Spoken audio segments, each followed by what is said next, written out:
welcome everyone. I see everyone out there. I'm glad you joined. This is our weekly wellness check where we just talk about the fitness industry. We discuss what's going on with ourselves from a fitness perspective if we want to do that. Talk a lot about Peloton, talk about what's going on there, or what types of classes are going on, things of that nature we do every week. It's meant to be light conversation, nothing stressful. It's the weekend, so if you want to hop on stage and join the conversation, please feel free to do so. If you don't, because it's not meant to be any stress, please don't feel any pressure to do that. Just kind of hang out in the audience and just listen. Again, no pressure the weekend. Also, this week we're going to try one. We're adding something. We're trying it just for a week. We'll see how it works, and if it works out, we'll persist it. And that is a Clubhouse saves each of our discussions each week, so that folks can come back and listen to them if they missed the discussion. But they got to get into Clubhouse in order to do that. What we're going to do this week with this session is we're going to publish it broader, so you won't only be able to, or you won't only need to go to Clubhouse to hear it. You'll also be able to go to Apple or Spotify or I don't know, Pandora, those other locations, if you want to hear the last weekly wellness check. So we're going to try it this week. If we like it, we'll keep it. If we don't, we'll kill it. It's not all that serious. So that's FYI, so that everybody kind of knows that. So how many agenda items this week? Because you gave your spiel, but what we really do is watch John make an agenda all week long, which gets longer and longer each week. And then we place bets on how many items we're going to get through before, it's time to wrap it up. I thought I was conservative this week. I don't know, right? I mean, 12. Oh my God, is it up to 12? Yeah. Wait a minute, it was 11 the last time we talked. Wait a minute. Oh yeah, maybe I did go a little far. But I think we can get through these, Tammy. I'm like real confident this week. No? The way I just rolled my eyes, it's a good thing we are not on camera. We're going to have to start earlier just for the folks that go to bed early. Okay, let's jump in then. So we know that last week, I don't remember the date, Pello Buddy posted that the Homecoming site was up, right? And so I was like, what? So I went and grabbed it, went there, and I went in, and sure enough, Peloton Homecoming was up. And I RSVP'd, and then I tried to go type in the link into a browser to just go directly there, and I couldn't get there. I'm like, what's up with that? And so I started doing a little more research, and there was like some additional characters that I had to add to the end of the URL in order to get back to the site, which was weird. And I'd already shared it, and people were going, I can't get there. So then I started giving them the additional characters that I figured out you had to add. Then all of a sudden, that didn't work. Then we found out that they pulled it. So, and the last we saw was, it said Homecoming was going to be May 13th and 14th, I think. And that in the fall, the studio was going to open. And so that's what we saw before it went away. Now, all of a sudden, it's back. And it's confirmed that, yeah, Homecoming is going to be May 13th and 14th. But now it's saying the studio is going to be open in the, did it say, I don't remember if it said spring or summer. It said summer, right? Yeah, I think they changed it to summer. Yeah, so now it's closer to something. I'm all excited now. So I mean, Homecoming, it's virtual. I guess I was excited about Homecoming specifically because I wanted to do that whole round robin conversation with people from around the world that I missed out on last year, and everybody seems to think was so amazing. But I'm really excited about, okay, so immediately after that, the studio will be open. So like I'm anxious to figure out like how are they going to do it? What's it going to look like? How many people are they going to allow in the studio? How are they going to do like introductions with instructors? Are they even going to do that? Right? But it's interesting. They said the studio was going to be open, but they didn't really say, unless I missed it, in what capacity. Like, does that mean you can just go in and shop retail and, hang out at the juice bars? Is it going to be open to classes? Is it going to be some type of phased opening? Like, what does it actually mean? Right. Yeah, they didn't say, and that's what I think too. Like, my mind keeps thinking it's got to be something that's much more limited. I would think, right? I would imagine it's not going to be like it was, but who knows? I mean, maybe they'll be bold. I don't, I don't know. And I also thought that, I guess it kind of aligns well to um, their them trying, or Peloton trying to get back to what their status or how they operated before, right? Like, I would think that this would be something they would want the studio open to get back to that type of experience everyone had. I would assume that hurt them in some way, right? That it went away. So I don't know. I don't know if you guys thought it hurt them. I think it hurt them. So maybe they'll be aggressive about opening it and what they allow. Who knows? Hey, Jessica, how's it going? Good. How are you guys? Doing good, doing good. Excited about the Um, studio opening? yeah, I was thinking about that and what they were going to do and how they were going to do it, and whether, they were just going to open up the scheduling again. Well, I guess they would control the scheduling, or control how many people in the classes through the scheduling, but I was wondering whether people would still go for memberships there, because with all the people buying bikes over the pandemic, um, are there people that want to pay memberships? I mean, assuming they're doing memberships, and then that came up from thinking about scheduling, how members get to schedule 2 weeks out, and then non-members 1 week out. Yeah, I remember that.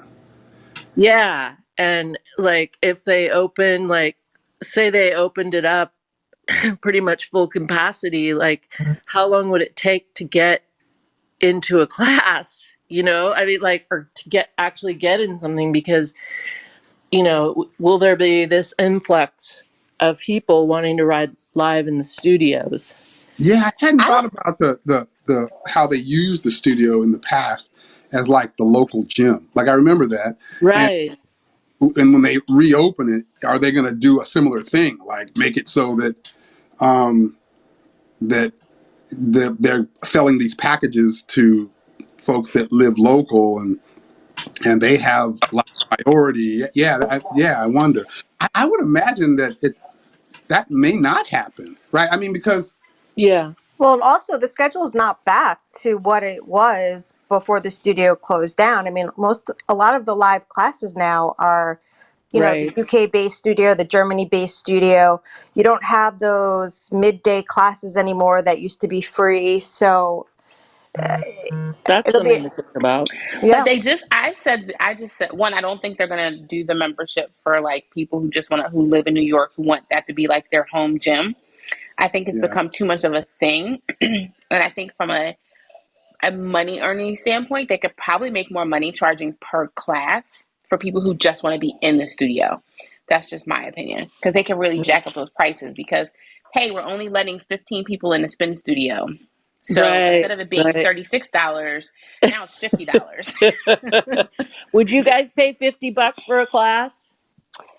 I probably would. Like, if I I've would. never been, it wouldn't be like I don't Yeah. live in New York, so it wouldn't be a regular Yeah. thing for me. But Yeah. if I'm going into the city for something and I really want to work out, I could see paying $50 for one class as a one time, like a one off situation. I wouldn't Danielle do would it on Yeah. pay a regular $50 basis. to come hang out with me in a class. She totally would. I yeah. would totally pay $50 to hang out with my friends in a class. um I have a question, because you brought up hanging out and the juice bar and all that stuff. Have any of you, um, did you get to go on a tour of it? Wasn't there? I thought maybe some people got to see it Yeah, they did one. beforehand. Yeah, they did a tour. I mean, right before the pandemic hit. And I don't know if that was like December, January timeframe. I mean, it was literally right before they did tours, and they were right while they were planning to reopen. Mm-hmm. Do you And know? I mean, do you think they'll have a juice bar and all that? I got to imagine that they originally intended to have that. Yeah, I Yeah. don't know now, but yeah, I don't know. I don't know. We'll see how that pans out.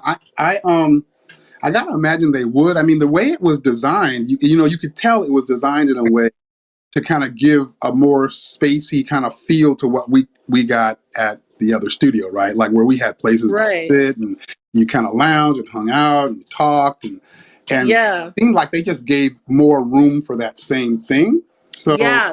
That's what the pictures looked like. yeah, There's a lot more space to hang out and Uh, talk and all that. One thing we have to keep in mind too is that regardless of what our thoughts are on like COVID and how they're going to handle things, the CDC just lessened the requirements again, like the masking requirements. So I'm sure that's going to play a factor too. As right, the requirements get, less and less strict, that allows them to do more and more.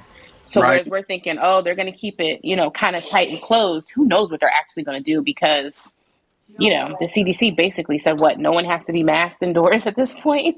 right, right, So It's and your choice to wear, if you feel like you want to wear one, it's your choice. Or if you're right. feeling sick or something like that. Yeah, it's pretty wild. I don't know if I'm ready to just be completely unmasked in a busy restaurant yet. Yes, that's why I'm really interested to see how they do it, what they do, what are the controls, what's the setup look like, how is the interaction. I'm really interested to see how they play this. And then to your earlier question, Jessica, yeah, I would pay the $50. I mean, but again, similar to Danielle, it's because I can't get there every day, so it'd be like Right. kind of a special thing. But the folks near there, I don't know, that might be I'd definitely spend it. I would for sure. I mean, I'd be coming all the way from the West Coast, so right. I would have a budget for paying for those expensive classes. and John probably already has a reserved bike. Anybody who gets shouted out by Robin, the VP of Fitness, Just because, that's just right. because on a Tribe Called Quest ride, I'm That sure was, he has a reserved bike somewhere. I Yeah. wish I did, but no, that was kind of Robin. She's cool. Uh, she's always been really kind to me. I don't know why, but I've always appreciated it. And her husband Drew, me and him have always kind of clicked. So we have kind of a similar mindset. We both kind of work out similarly, and every time I talk to him, we were always talking about the same stuff. And he's a big hip hop head like me, so maybe that's why. But that's really cool of her. That was kind of her. Hey, what's Well, going as on? soon as I meet her, I'm going to let her know the real you, so maybe something will change. I'm going to let her know how much you harass her Philly sister Yeah, and that this I is uncalled for. I know. Hey, Sheldon, how's it going? Hey man, how are you? I'm good. I'm good. Happy Saturday. Happy. Yeah, it's gonna be the whole opening of the studio thing. It's like it's so Peloton's so big now. How are they gonna manage the volume that people want to get in there? And maybe I'm off on that, but like I worry it's just gonna turn into a bitch fest. Yeah, that's right. The people that can't. I booked my ticket 6 months in advance, and Right. when can you schedule a class, and it's really going to be interesting to see how they manage it because I think it's going to cause more heartburn than it's going to cause joy because of the That volume. that's and what you just mentioned, that stuff was going on before. So Right. And now you probably how long has it been since the studio? At least 2 years, right?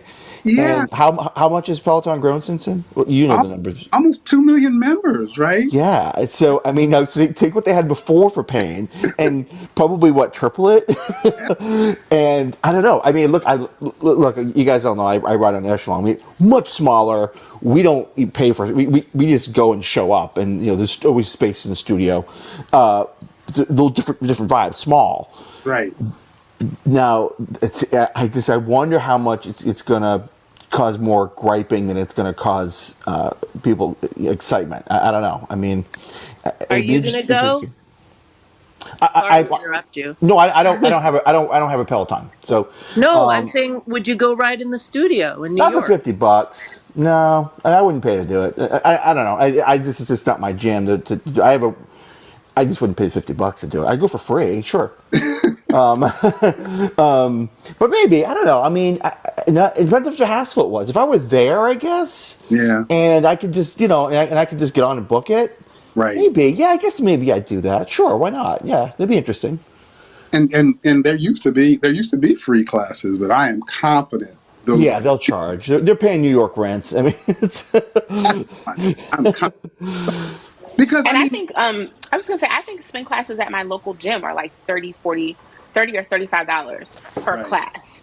Yeah. So yeah, unless you buy yeah, like yeah, a block of them, if you buy a yeah. block, then you get them a little bit cheaper. So if I'm gonna pay, $35 to spin with, Jane Doe, who Right, right, is like a nobody, I would definitely pay $50 to go spin with Allie Love, who's my BFF, Right. or Robin. Like, so to me, it would be worth it. yeah. And let me just I'm going to clarify something. It's free to members, like free people in the Echelon one. It's free for us if we're already at home members. It's Ah. not. It's not free for people have memberships and they go. They Right. pay local, but if you're already at home member, you pay. They give you a freebie. So Oh, okay. yeah. I always thought that Peloton did that to fill those classes. Yeah. And that's what the free thing. Yeah. Yeah. I thought that I kind of assumed this. This may not be true, but I kind of assumed that they had a set up like a local gym because they wanted to ensure they had like an audience of riders that you could see in the classes, and this was prior to the intrigue of so many folks trying to get to the studio. So I assumed that's why they had like the gym type setup for local folks to come in and ride, so they could always ensure they had folks in the class because that's what they wanted back then. That was always my assumption. And then I thought again, similar with the during noon hour and times that or midday, they probably struggled to get folks in. So which is why they had those as free to also ensure that they had folks behind these instructors. But I just don't think they have either of those issues anymore. Right. I think that they open it up and say you can come in and ride. I think they will always have people there. So yeah, I figure the free rides are gone, and probably the gym type local gym setup is probably gone as well. I am betting that the instructors are excited about it.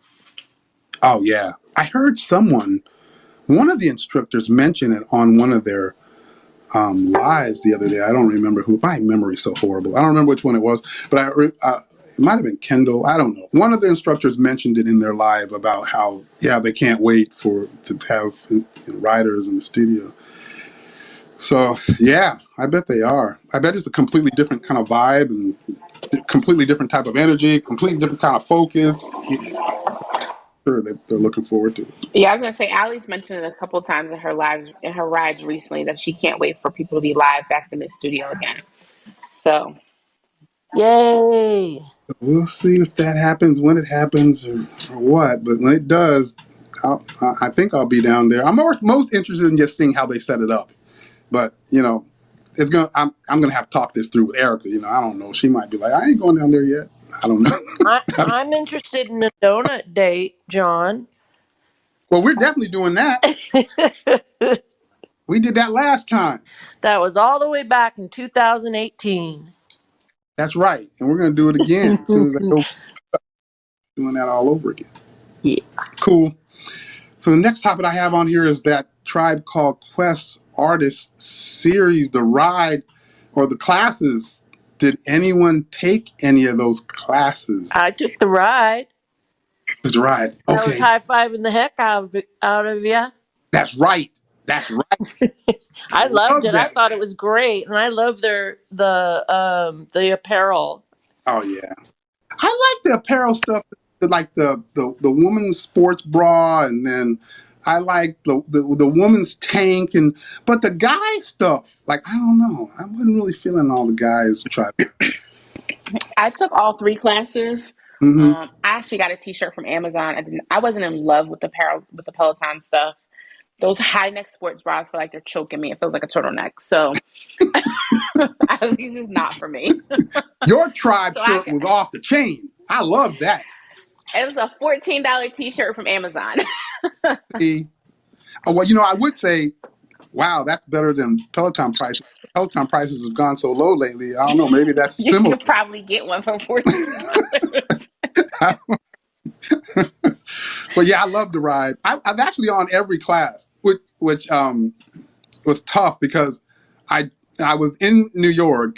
I was supposed to be meeting a family member, and then also taking those pictures in St. Albans around the where Tribe Called Quest filmed their Check the Rhyme video in '91. So I was down there taking pictures and doing some things, and then I was like, oh man, I got to get back. I'm gonna miss the classes. So then I drove back home, and I got back just in time. I'm actually a few minutes late to check out Chelsea's yoga. Well, that's So nothing new. I missed yoga because my kids have prep on Wednesdays, but I wish that Peloton would give like at least a 5 or 10 minute buffer in between the classes because I was late for every single class. Like I was late for Chase because I had to drop my kids off, so I literally came running in the house and jumped on the tread. But Right, his class, by the time it was over, Rad's class had already started, so I was like 2 minutes late for Rad. By the right. time Rad was done, Robin had already started. I was 2 minutes late for Robin. And I didn't even stay for like the stretches because I was like, shit, I don't have time for a stretch. I gotta go. Yeah, I couldn't do no stretching either. They were kind of close together. Hey, what's going on, Megan? How are you? I'm good. Hi, everybody. I jumped up when you talked about the classes, and I 100% agree, Danielle. I wish there was a 5 minute buffer in between. I never stay to the end. I've learned to like stop it like 1 minute and then transition. But Right. I did all of the classes except for Chase's class because I don't have a tread. And I really liked, if you haven't done uh, Chelsea's yoga class, the way it was filmed, she put it in her story right after the class, but the camera woman did such a great job. I mean, Chelsea did so much dancing, but the camera woman was in such great sync with her that, like when she made a move, the camera came up top and to the side. It was super cute and really well done. Yes, yes, yes. Yeah, I loved that class. And Chelsea's content also before the class was just off the hook. Like I kept seeing her stories and her posts. Like she was going in on the tribe stuff. So that was I was looking forward to her class because of that. That was nice. She always does a really great pre-show for just about all of her yoga classes. So it's like I never typically make it in time for the pre-show, but like when I watch back, I forget who it is on Instagram, does a really great job of capturing the pre-show and then posting it to her stories. I follow her, and all of a sudden I'm drawing a blank on her name. But yeah, it's always great. Oh yeah, yeah, yeah. I loved it. I did I did Chelsea's yoga, which I'm terrible at yoga, so of course I was just falling all over the place. It was kind of funny, but I got to kind of rhyme, the Tribe Called Quest, so it was good. And I did Chase's run, and that was cool. Actually, that was really cool because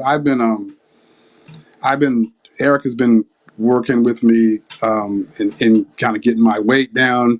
Summer's coming, it's going to become spring's coming, summer's going to be coming. I've been trying to get my weight back down to where it was. All the weight I gained, the COVID weight I gained, I guess. And so in doing so, and plus, I had been having a lot of joint problems as I gained a lot of weight. And so I hadn't really been doing a lot of running, but now I've dropped like 15 pounds. And I was like, let me go ahead and try this Chase class, right? And so it was nice. I jogged through it, and I didn't really have any pain. As I drop weight, the pain kind of subsides. So that was nice. And again, I was just kind of rhyming through that too. So that was fun. I loved the class. I think the good thing with Chase is that it was so chill Yeah. that it really was for like any level, because like a lot of times they'll say, oh, it's any level, whatever.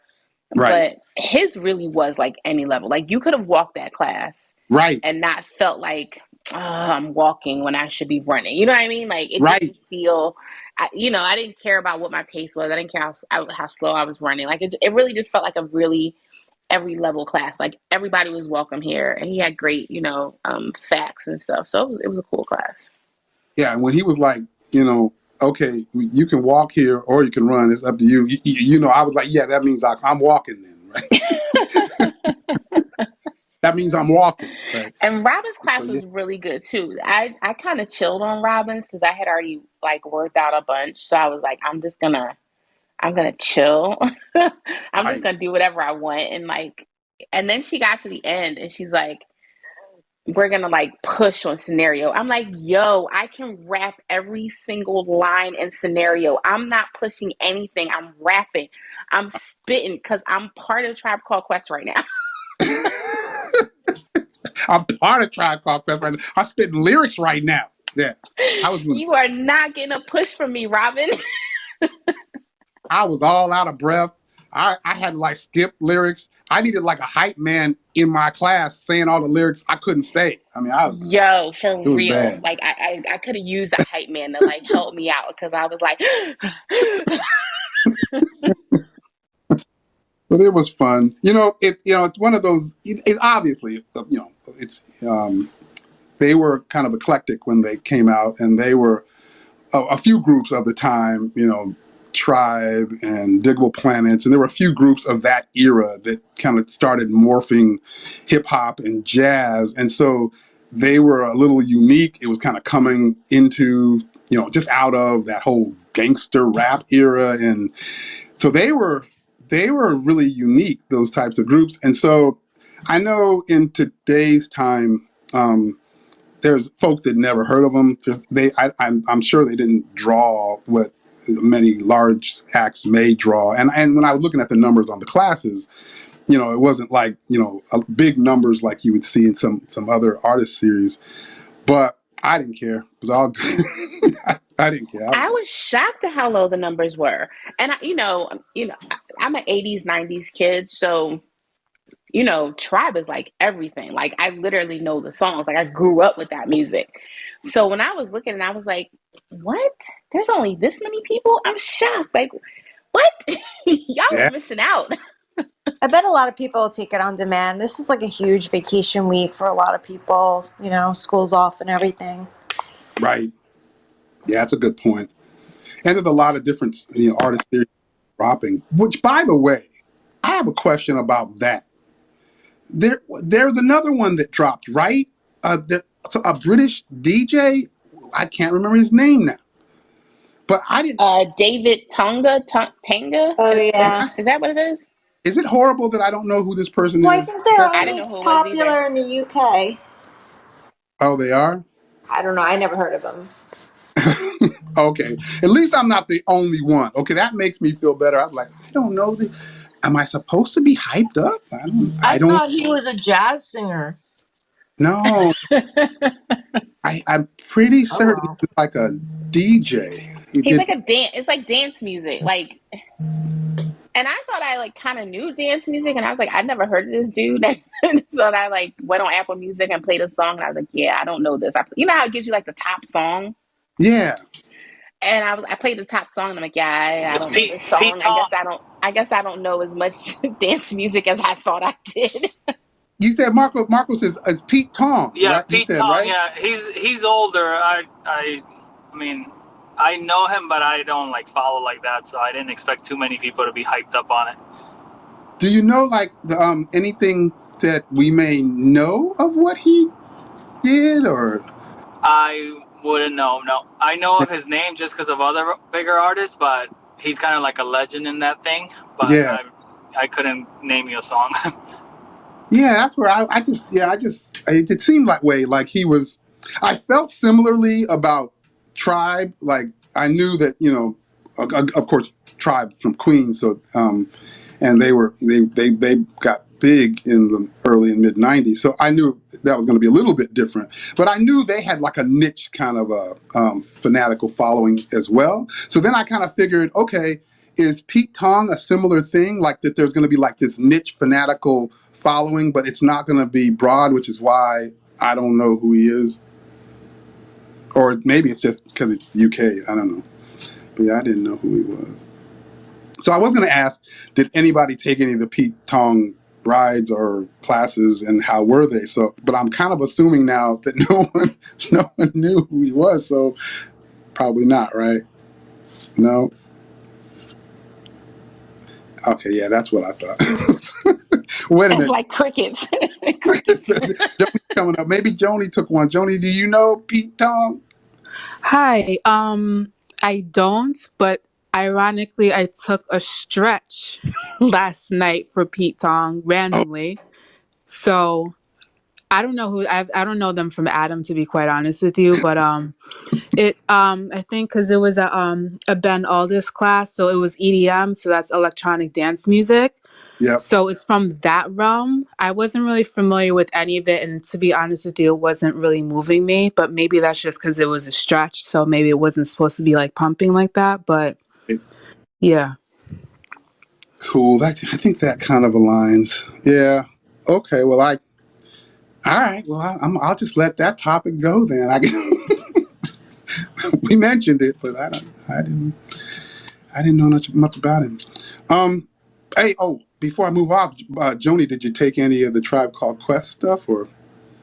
I did, and I'm with Danielle and everybody else. Like we need like time in between because I was doing Rad's class, and then I had to like leave and then start my bike, which is in the other room. And then I basically left the class and I told my husband to turn it off on the TV because I jumped on the bike. So we need to have like some time in Right. between because I was like running all over the place. And the same thing with Mary J last week. I felt the same. I had the same situation. So, but Yeah. I loved it. I love Tribe. I've always loved Tribe. Like, I'm an 80s, 90s grow up person. Like Tribe is like my everything. So I was so excited for that.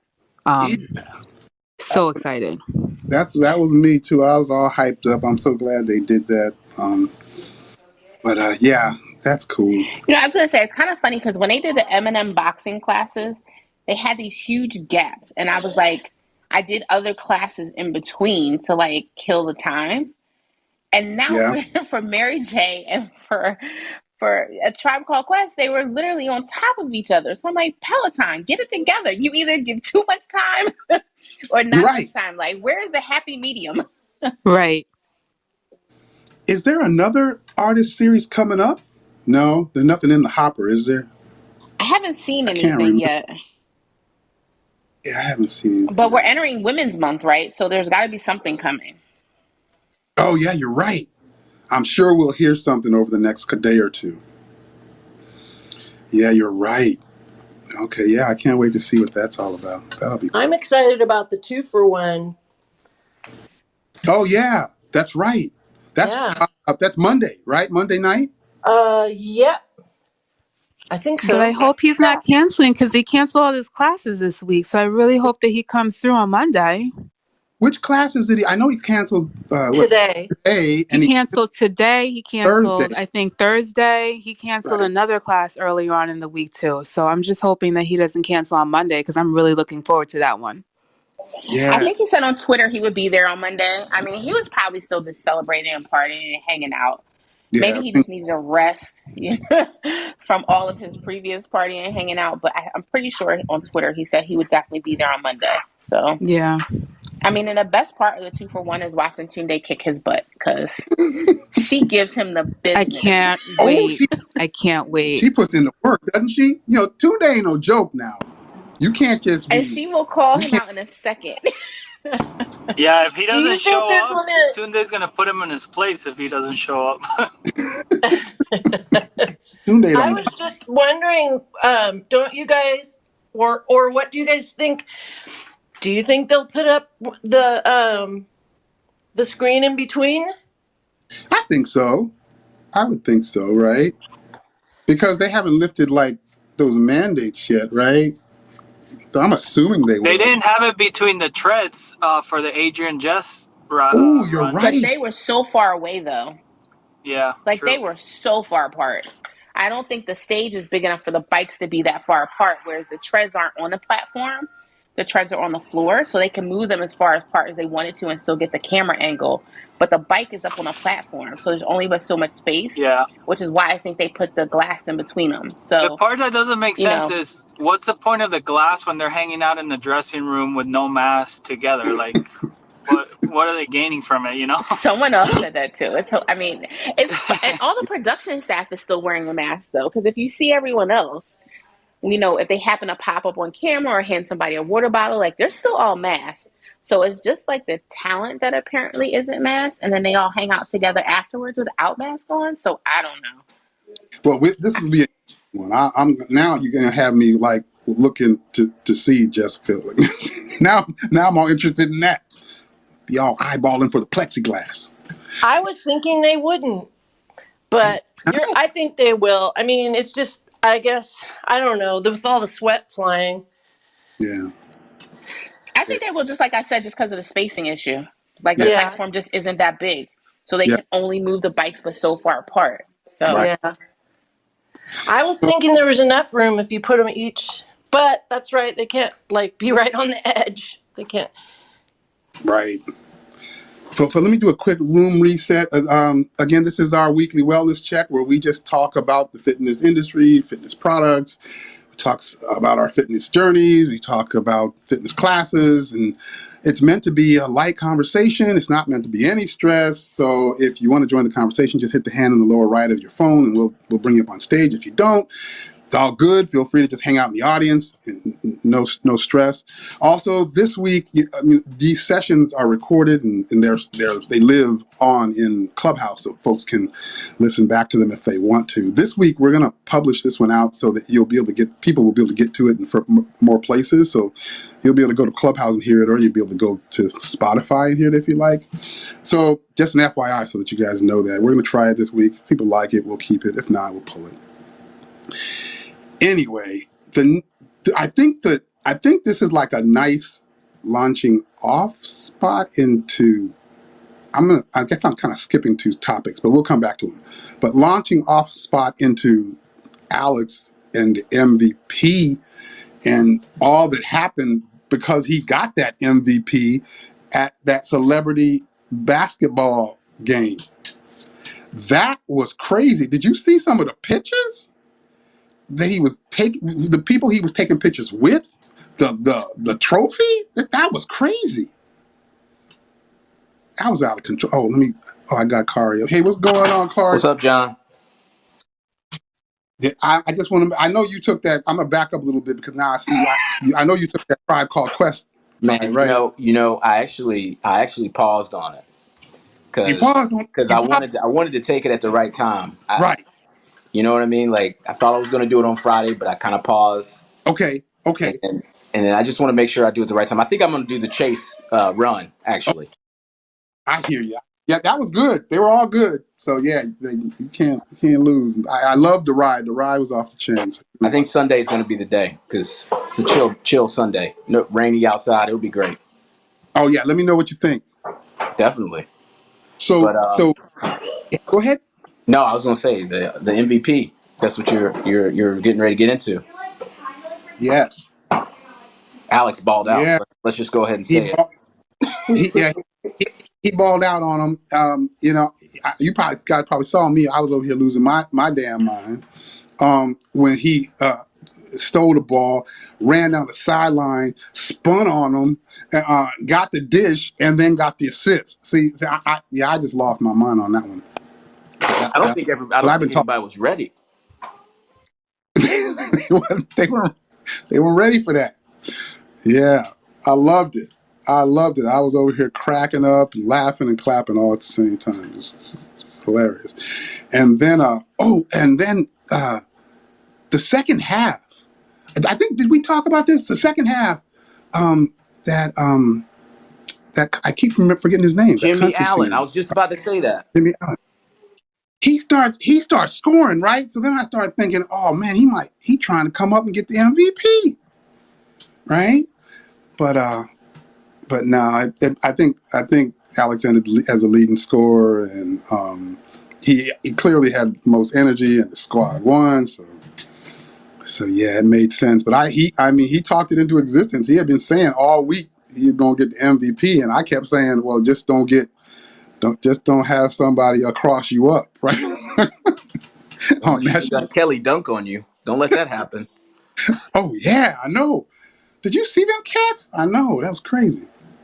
Well, I mean, I had already said it before, but Jess said he couldn't come back if he didn't get MVP. She was like, "Don't embarrass me out there. If you don't get MVP, don't come back." Okay, he balled out. He did what he was supposed to do, and and then just um, the post game stuff. I assume that has to do with the fact that he won the MVP. I don't know, but where he was seated at the actual MVP All Star game, or the interactions that occurred after that. I assume that was because of the MVP. I don't know. Maybe those things would happen anyway. But if they were because of the MVP, I kept thinking, "Wow, what a valuable thing to occur!" Right? The exposure you gain from all of that. I thought that was and it made me wonder: are some of those other celebrities that are in that contest, are they working towards that as a promotional thing as well? Does that make sense? You know what I mean? Like the better you play, the more exposure you get. Like I don't. Maybe they're not. Maybe they're just having fun shooting around. No, I think you're right. I think it's a great opportunity, like a great launching pad. Because now he's got pictures of people, and they're like, "Who is that? What? That's a Peloton instructor that the one MVP. He balling like that. Let me go check out Peloton." So Yeah, I think it's a great come up.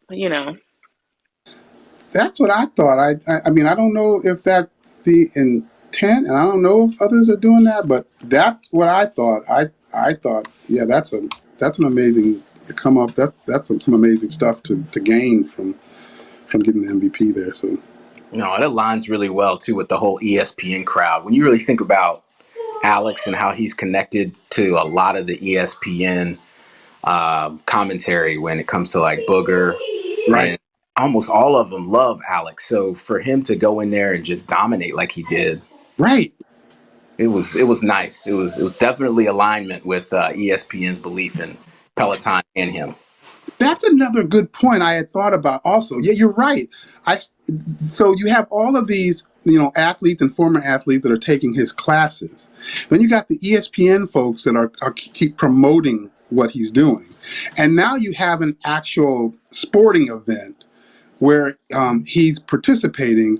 So yeah, I started thinking, like, what if he had like not done well at all? Like, it almost seems like that could have been aligned to a negative. But the fact that he performed so well, it's just you could kind of sell that. You could promote that. You could probably broaden it out and promote taking his classes. I thought it was awesome. I saw a picture of him afterwards, like he was at dinner somewhere, and he has his phone out, and Tiffany Haddish is like over his shoulder, trying to check some stuff out on his phone, and that's when it really clicked to me. I was like, wow, that MVP. That how broad did that extend? His reach. So I don't know. I guess we'll see more in the coming. Does he still do ladder with LeBron? No, I don't think so. I think didn't Ladder get absorbed by some other company? I can't remember who. I think they became a part of Beachbody, didn't they? Yeah, I think it was Beachbody, and so at that point, my assumption is, I don't know for a fact. My assumption is that kind of ended all that. I haven't seen anything from Ladder and Alex ever since that happened with Beachbody. So no, I don't think so. Does anybody think that him ending up canceling classes this week was because there's something else going on that he did with relation to that game? Could be. Could be. I mean, I think he was I think he was partying. I think he was enjoying himself and living his best life. And he was like, you know what? I'm taking some extra time off for me. That's just I, my personal I opinion. was I was thinking the same thing because, like, so the weekend happens and it's a long weekend, and then the very next day he's at the actual game, and he's on the sideline, and it's a late night and all that stuff, and he's got all the he's got the accolades from winning this, and he's got the attention relative to it, and yeah, my mind was like, oh man, so now he's got to run back to Peloton to do a class. so this might be some time. Well, yeah, I agree It with does take a lot of energy to be on like that. I mean, not that, it certainly isn't faking anything, but you know what I mean? That you. Yeah, you're just on, and this is a whole big high, and it's just like constant, you know. And so I would see how he could need a rest from yeah. that. So I'm looking forward to seeing him back on the bike on Monday. That we were in person for the first 2-for-1 with Alex and Tunde, and that was late 2019. And then the second one was, we were well into the pandemic, so they had the plexiglass. So this will be the third, and so this will be fun. I'm looking forward to it. So I'm gonna back up now. I had skipped a couple topics. The topics I skipped were relative to Barry McCarthy, and so I mentioned the blog post because in the blog post, if I remember correctly, well, I'm assuming that's from Barry McCarthy. Let me back up. I don't know if the blog post was written specifically by Barry McCarthy, but the tone felt like what we've seen from him. Like it was very open. It was very what's the right word? Transparent and open and direct. Like it was like the former leadership tried to make some changes, and they basically they messed up logistics, and so we're gonna have to hit reset, and so we can fix this, and there's gonna be some delays. Like he was very deliberate, I guess, in that blog post, which I don't know. I was kind of feeling it. I was because I mean right? I was like, okay, yeah, now we know. But he was definitely more deliberate than I think what we've seen from the Peloton communications to date. Did any of you guys read that blog post from Peloton? It was an update on member delivery, I think is what it was labeled. Did I? The one I read was signed team, or I don't know. It wasn't signed by a person's name, so I wasn't sure. Right, Whether he even, I don't know. Was that really him? But maybe I read the wrong one. right. Yeah, no, you read the right one, and that's what I was saying. Like it didn't really. It just was kind of labeled, yeah, Peloton team. I was kind of relating it to Barry McCarthy because it seemed to align with his tone and the verbiage that he used in the New York Times article.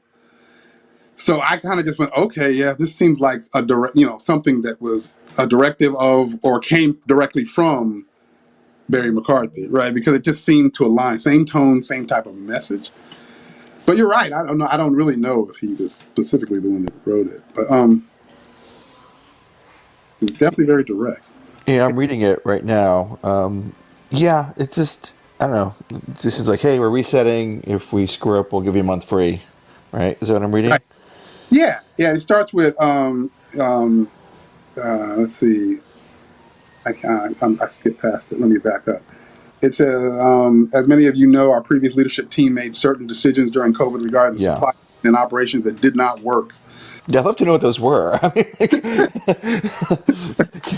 mean, it's like basically, just supply and demand. I mean, it's Right. and going with some of the third-party suppliers that maybe was one of the bigger issue, but now they're doubling down on that. So I don't understand what the change is. What's the big difference? I wish all these companies do this. And it's like, okay, we're making great changes. Okay, what are they? What are you Right. doing differently? Tell us. Tell us. I mean, give people the full story so they can understand why is it going to be better. You say it's going to be better. Tell us why. Right. And in the blog post aligned with, I, I don't remember where I heard this. Maybe it was a New York Times article, but it aligns with the idea, that message that 10,000 orders that were to be delivered were now likely going to be rescheduled, and maybe rescheduled a second time. And so this seemed to align with that. It was like now there was a little more explanation, that, or get a little more information that with those delays, yeah, some folks are gonna feel those delays, and we're gonna give you some money if you do. Which is another reason why I kind of just aligned it to, Barry's kind of directive. But yeah, I'm interested in that as well, Sheldon. Like, what do we see come out of it? Like, what are the changes? Because, like you said, we know they kind of went more holistically towards the third parties. So yeah, what's going to change relative to kind of last mile, or wherever the issues were that he's kind of referencing, that corrects. So yeah, I don't know. We'll see. I'm interested in it to see what that is. As an investor, I'm like really interested. I guess as a writer, I don't know. I guess I don't really care. But as an investor, I'm really interested in it. So we will see. And then the Mad Money um, interview with Barry McCarthy. Oh yeah, oh Yeah, yeah, that that was that was a little interesting. bit. That was a little bit painful for me, but I don't know if it should have been. I'll explain. I think I'm so used to listening to um, John speak. I'm so used to listening to John Foley speak, and he's got a gift there, or a talent at least there, relative to how, as an orator, and how he delivers, and how he presents, and his choice of words. He's like so skilled with that, right? And I guess I'm so used to and Barry doesn't have that. So I wasn't sure how to size that up. Lisa just mentioned to me that Barry was a CFO, not CEO of Yeah, Netflix. there's a good reason for that. Right. He was the CFO. Yeah, you're right. So I don't know. Maybe, I don't know. I didn't know what to read into it. I thought maybe, I know he's new, he's learned, and he said that in the interview, like he's still getting up to speed. But I get the impression that it's not just that. I think just his delivery is not the same. And maybe that's not bad. It's just different. It was different for me. I wasn't expecting that. I have a thing I just thought of for homecoming. I mean, we're just really used to John Foley delivering, you know, the the speech that he does every year, and um doesn't he get interviewed by somebody, or like, anyway, what I'm saying is, like, is he not going to be doing that for this homecoming? And would it be Barry? Are we Yeah, going to hear a big long speech from him? I think so. Right?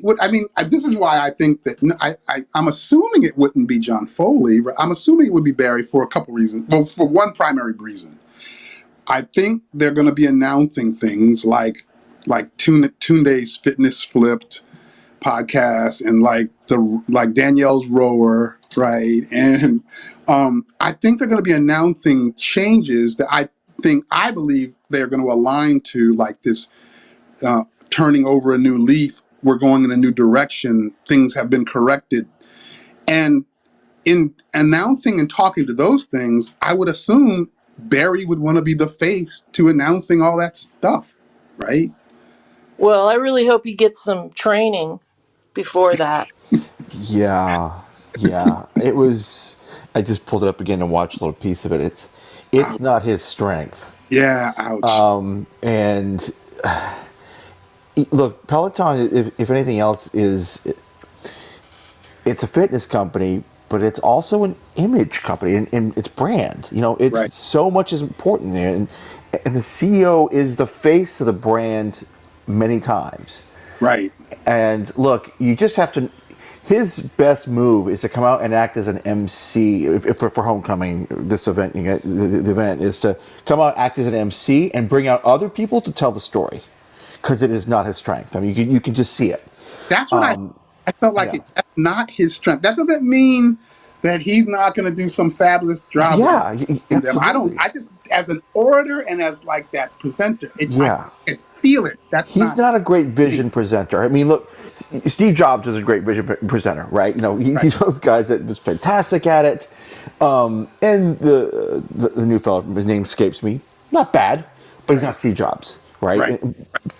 It almost reminds me. I don't know if everyone's watched that Amazon show where the meteor that comes to hit the Earth, but the guy that's the Steve Jobs kind of replacement, the guy that's kind of running it. If you haven't seen it, it doesn't make any sense. I'll skip it. But it's it's just one of those things. It's like you got to just know your strengths, and they didn't do any favors with the backdrop they put behind him and the image. It looked like he was looking down at his glasses.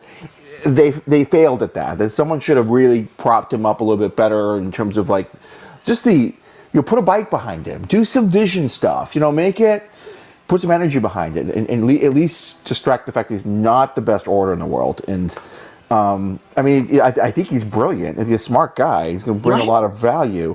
He just, that's not going to be something that's going to be his strength. He just needs to bring other people to kind of play that role for him or next to him, I should say, to make it really work.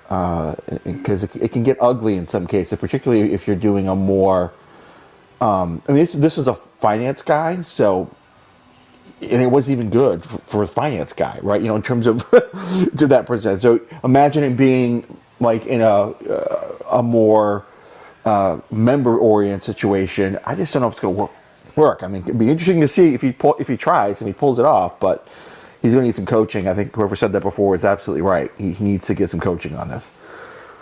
Yeah, that's what I loved. That piece of it. But I don't know. Maybe that's a good thing or a bad thing. But that piece of that presentation and that make you kind of jump on board and go, yeah, we're going this direction. That ability to do that, and kind of believe what the direction is, or what is going on behind the scenes, or what they're thinking. That was something that John Foley gave me, right? Like I felt that. I was like, oh yeah, you would just buy it. And same thing with like some of the other C-level folks, specifically Jill Woodworth. Every time she speaks, I'm like in deep, like, okay, yeah. Like they have an ability to do that stuff. But yeah, you're right. It's clear that his isn't that. And also, yeah, I agree with you. Like the backdrop, it feels like, yeah, they maybe. The backdrop and yeah, the presentation of like he's looking down at his nose. I mean, yeah, I just didn't. I don't know. I'm assuming that there will be corrections to that, but I got the same kind of feel. It didn't present very well. Maybe they could both do it together. Yeah, maybe. But I think he needs to be the face. I think it just needs to be prepared better. I would think he would want to be. Keep thinking, I mean, if as things turn around and if they start getting better and things start succeeding, I would assume he wants to be standing in front of everyone's, so that everyone's saying, "Aha!" Barry saved the day. Like he's the one standing there. Like I would assume, he would need to be the face and the spokesperson. So I think you're right. I don't know. So we'll I see think how. you're right too. I think John's gonna have to fade into the background. I think so. I think Yeah, so. John will have to step back, but again, I'll push back a little bit. I don't know if he needs to be the face the whole for a lot of it. He has to come out. He's going to say some great things to get things going. Yeah. But then I think he's smart to delegate. I mean, Yeah. he just needs to know his strength. Look, the guy's brilliant in a lot of ways. He's been a CFO for some major companies. He's been a Right.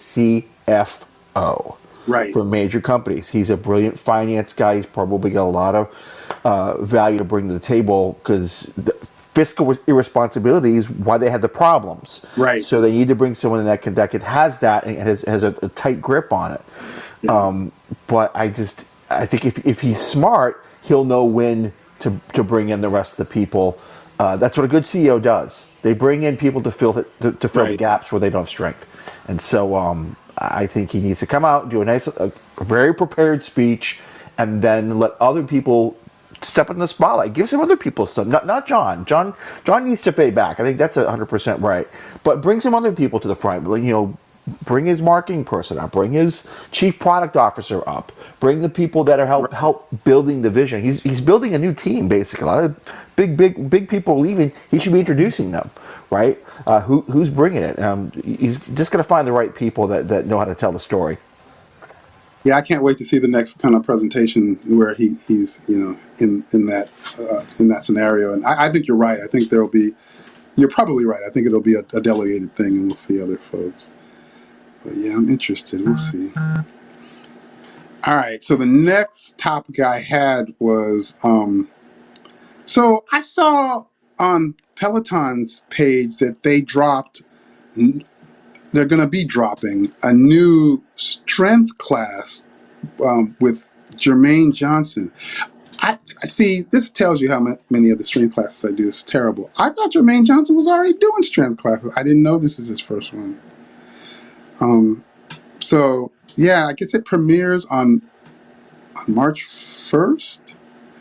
And it seems like it's got a lot of excitement around it because the folks on the Peloton page keep liking that it's out there. And I put it in my group and it got like some 60 likes. And so do others take a lot of Jermaine Johnson's classes? I think what's nice about the UK is just you get, for the people who like early morning classes because of the time difference, Hmm. get a lot of the UK instructors live. So anytime there's like a new Susie Chan class or John Hosking, like those are the classes you see early morning. So I'm curious if because of the time difference, it will add some early morning strength content, Right. live. Gotcha. That makes sense. Yeah, because the premiere is 7 a.m. on Tuesday morning. So yeah, you're right. See, I felt It that seems I like, that think move was because of how Ben Aledis wasn't doing strength anymore, and he was moving to doing more cardio. So I feel like they put Jermaine there to have that strength presence in the UK since Ben wasn't doing it anymore. That was my take on it. I mean, I could be totally wrong, but when I saw that, I was like, oh, I think that's probably since Ben's not going to be doing strength anymore. Oh, when did Ben stop doing strength? He announced it, like he said he was moving, not like completely going away from it, but he was moving more into doing more cardio stuff. I think he said something about it in one of his like late December classes. Interesting. I like to take him sometimes, so he had Like, mentioned that in one of his classes. So I was like, oh, okay. hmm. Thought it was interesting. I think you're probably right then. Yeah, it probably is kind of, since he's doing less now, they add Jermaine.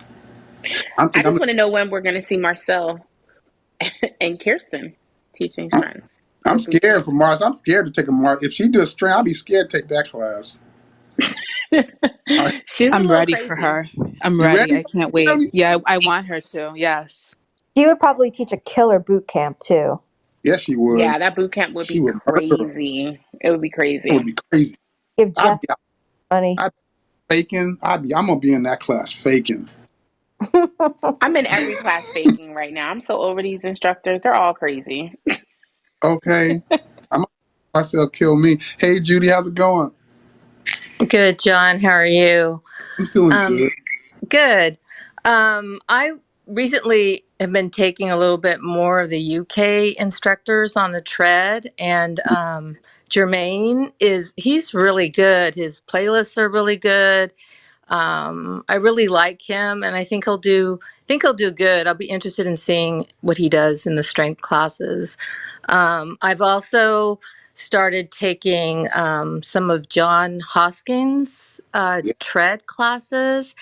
Oh, that's my He's boyfriend. I love he, him. he is a hoot.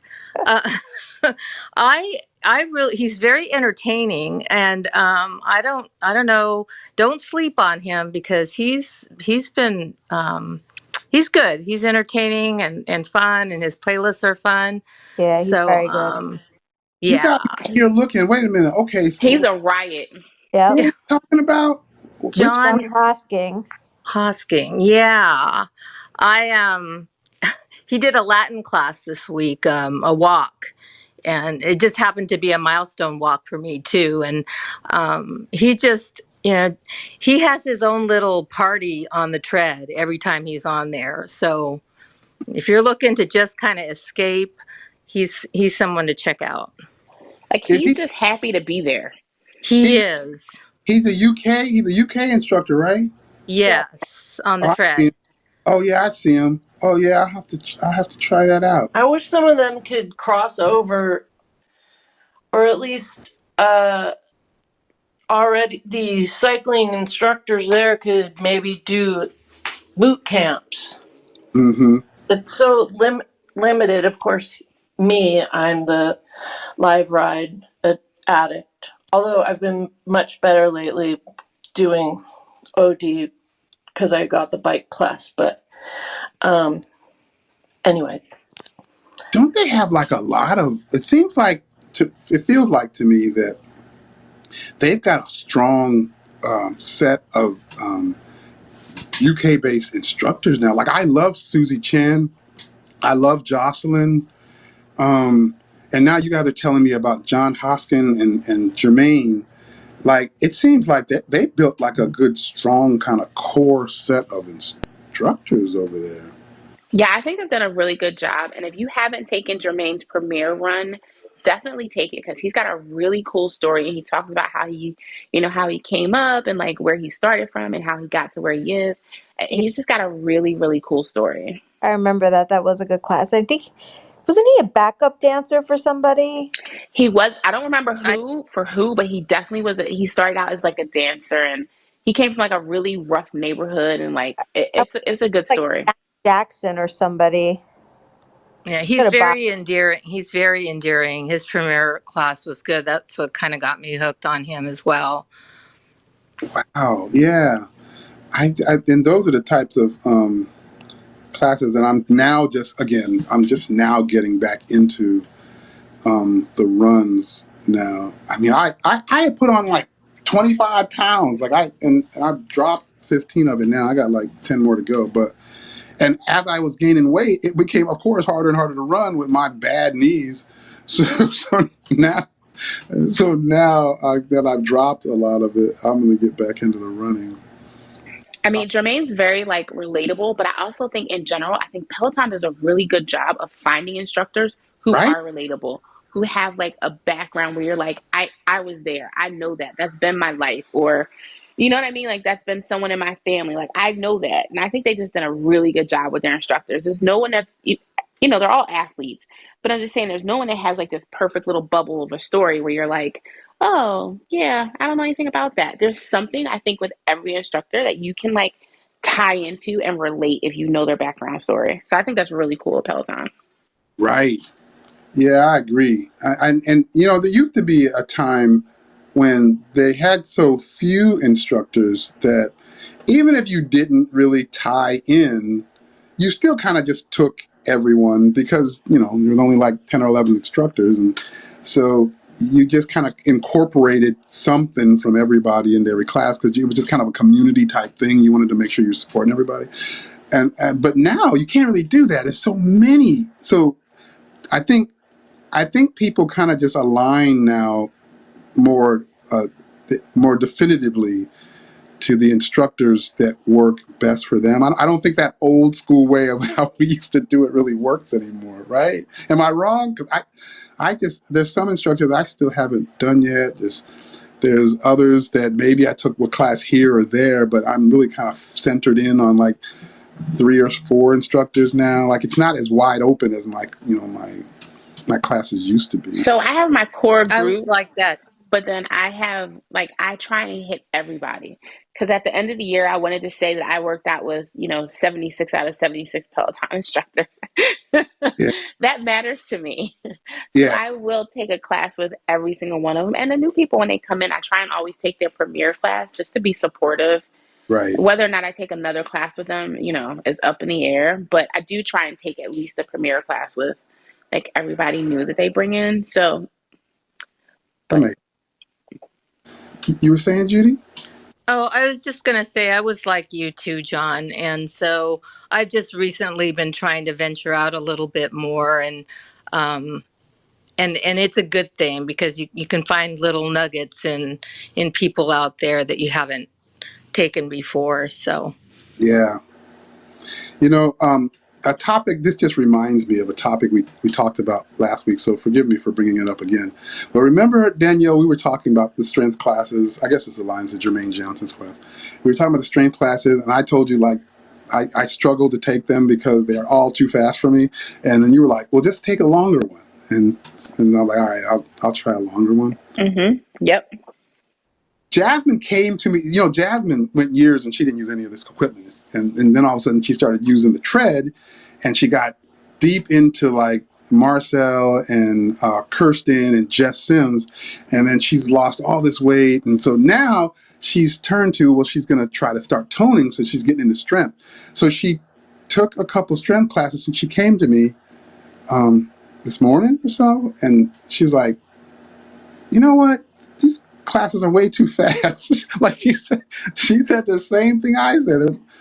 I can't, I don't know. Am I doing something wrong? Is it supposed to be that fast? Should I? So she would probably like, I mean, I guess now Ben's not going to be teaching much anymore. Ben, all this is like as straightforward strength as it gets. Like simple moves, not done at a rapid pace, lots of rest. Effective though. Right. I find Yeah. that Andy Spear does that too. Yeah. I definitely, I'm like with Danielle. I try to vary the instructors, but then I definitely have my core. But definitely, like with strength, if I'm looking for like, I don't know, some type of like a really deep understanding and instruction of a particular move, I definitely lean on him because he will tell you exactly how it needs to be done. He'll go through it slowly and then he will go into the thing. So love Ben Aldis too, but also Andy is good for that as well. And I feel like a lot of people just don't, you're either a spearhead or you're not. But I think right. he's really good for the functional, like Yeah. basic, like weight moves. I'll steer I her think that Robin way. is too. I Absolutely. was gonna say I agree with Andy, but I also think that Maddie goes through really slow too, so that you can understand what's going on. And Mm-hmm. Rebecca breaks down the moves on her IG a lot too. So Yep, absolutely. I I kind agree of too. go to, yeah, those are my go-tos. But if you're having a hard time, Adrian does it 4 times. So I find like by the time we're at move the third round, I get it. So if you're a slow learner, I vote for him. Right. But Right. Chase, I'm I gonna. get confused and I tend to log off. And I love Chase, but bless his heart, I can't do it. That I'm gonna have to get back. You know, I'm sure I gave her all the wrong advice, but I was like, you know what, Jazz, just go as slow as you need to go, and if they move on, what if? Like I didn't know what to tell her. I was like, you know, I don't know. But I'll give her some of those suggestions of instructors, and maybe she'll try those instead. And definitely try the longer classes. I mean, they really are much, much slower and they are way more strength focused. And I find even for Robin, even Robin's short classes tend to be slower. Whereas like if you do a just 20-minute strength, it's hit. It really is hit. It's hit with weights. Like there's Right, no getting around it. If you're with her for 20 minutes, forget it. Like right, your heart rate is spiking, there's burpees, there's jump squats, there's like all kinds of weird stuff happening, right? right. Agreed. I want to cry at the end. Agreed. But I feel like Robin, even with her 20 minutes, she goes heavy and she goes slower. She might kill you at the end with a finisher that gets your heart rate really skyrocketing. But I feel like the majority of the class, she goes a little bit slower. So I would definitely say tell her to check out Robin if she tends to like Robin. And then the long form classes for, most everyone else, 30 minutes and longer, they Right. tend to go slower. Okay, yeah, I'll point her in that direction. And Ben Aldis, I think that was good. I know Andy Spears is like very technical about his movements, so I'm sure that'll help her as well. Like I'll start giving her some of these suggestions. Also, she's so new to kind of strength training. This is all new for Jazz, right? So she's asking questions like and I'm probably the wrong person to give her this advice as well. But she's like, how should it feel? I don't know. I just did this strength class and I don't know. It didn't really, I never really felt challenged by the weight. It was so fast. I wasn't picking it up, but how is it supposed to feel? And me, I know I'm the wrong person to answer that question because I'm the guy that always took everything too far, thus ended up always injuring myself, right? So, so I'm trying to give her advice that if you're feeling nothing from it, then I don't know that that's right. And she said, I want to tone. I was like, I think you need to do a little more so that you at least get a burn, but you don't want to be struggling. So I don't know. I tried to give her my naive advice, but hopefully those guys can give her something more structured, better There's advice. no shame in slowing down and doing the reps slower with better form. I mean, it's Right, just you're going to get, if not better benefit out of it, you'll be less likely to get injured. I mean, I always do everything kind of at my own pace and right. with the weights that are effective for me. You got to find your own groove. Yeah, that's kind of what I do too. Hey, Jamie, how's it going? Good. I just, as we're talking about strength, I just wanted to kind of give a big endorsement of Daniel McKenna. Oh I'm yeah, a huge fan of his strength classes, and as long as you can understand his accent, he does a great job of explaining moves and really focusing on form. His moves are very basic, and he just, his one of his sayings is "no shitty reps." So right. he really wants you to do good reps at your own pace, at your own weight, and really pushes people. So I adore him. Okay, that's a great suggestion. Yeah, when you said that, that perspective is one that I've heard a lot from trainers and folks that I've trained with over the years. Like, when you're really in the gym and you're kind of just, pushing weight. That perspective, that resonates with me. But I hadn't really seen what I kind of felt from what you just said, in the Peloton world. But yeah, if Daniel's doing that, yeah, he sounds like a good one. Plus, he's also very extremely entertaining, in my opinion. So he kills you. He's very tough, Yeah, but really good. cool. Hey, Hey, John, I was going to say Daniel too. He is amazing. I really like him for strength classes. oh, okay. Oh, Yeah. you take him as well, right? You take him as Yes, well. I really like him. And I also like Adrian. I like his strength classes. I mean, I feel like he doesn't do as many reps, but I feel like I really get a good workout with him. He does 4 rounds, and that's usually when I go to the gym. That's what I usually do too. But Yeah. since I'm working from home, I do it too. But yeah, I think both of those are really great guys to start with too. Okay, that's what I'm gonna tell her. She probably is. She on? No, she's not on here. Is she? No, Oh, she's I not. did tell her the Yeah. other day about Rebecca Kennedy is starting boot camp next week, hiking boot camp. Oh, okay. So that's going to be really good. Yeah, I love Rebecca. I I love do Rebecca too. I do too. Bond. That's cool. Hey, Ashley, did I say that right? Yes, you said it right. How's Hi. it going? It's going pretty good. I just want to add, tell her to also try out some of the coaches on Tonal. They take their strength training really slow. Coach Paul is one of my favorites, and he's really good with beginners. Oh, okay. Yeah, it's funny when I'm talking to her, right, and she's asking me all these questions, and at the end of it, blasphemy. That's what I said. I was like, maybe you should just go do the tonal. Tonal's in the other room. I mean, she could just try the tonal. So in the end, that's what I told her. Because I gave her that fading advice at the end as well. Well, maybe you should try tonal. But yeah, we'll see. And she's going to try that. So tell you what next week what she thinks about that. And yeah, some of the other instructors that you guys have mentioned, I think are good ones. So I'm going to be really excited if she gets into it. I never thought she would get into the walking and running. I never in a million years thought she'd get into it. And now she's just like, all into it, like crazy. So much so that I gotta stop her now. I think she's getting like me. Like she'll go, I felt a twinge right here, and I'll be like, well, then you're gonna take a rest day, right? And she's like, oh, well, I don't know, maybe I don't know. Like she could have hurt herself. And she's getting all deep into like, making sure that she's getting her water in. So much so that she'll say, when she's looking at my bottle, she's like, Dad, you got a lot of water in your water bottle. And now she's on me. It all flipped. Everything's But anyway, so yeah, I'll give her that advice. I appreciate it. That's good stuff. On that topic of Jess Sims, Jess is going to be at the Big East tournament, and I'm looking forward to that. I'll probably go. I think.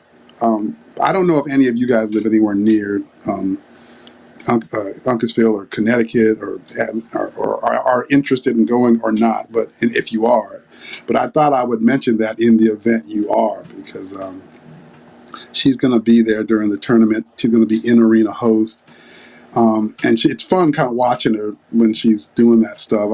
I was able to go to the Barclays Center and watch her in action during the New York Liberty game once, and that was a lot of fun. So if anybody gets a chance, check that out. And even if you can't go down there, I'm gonna be watching on television. Maybe we'll catch her on TV.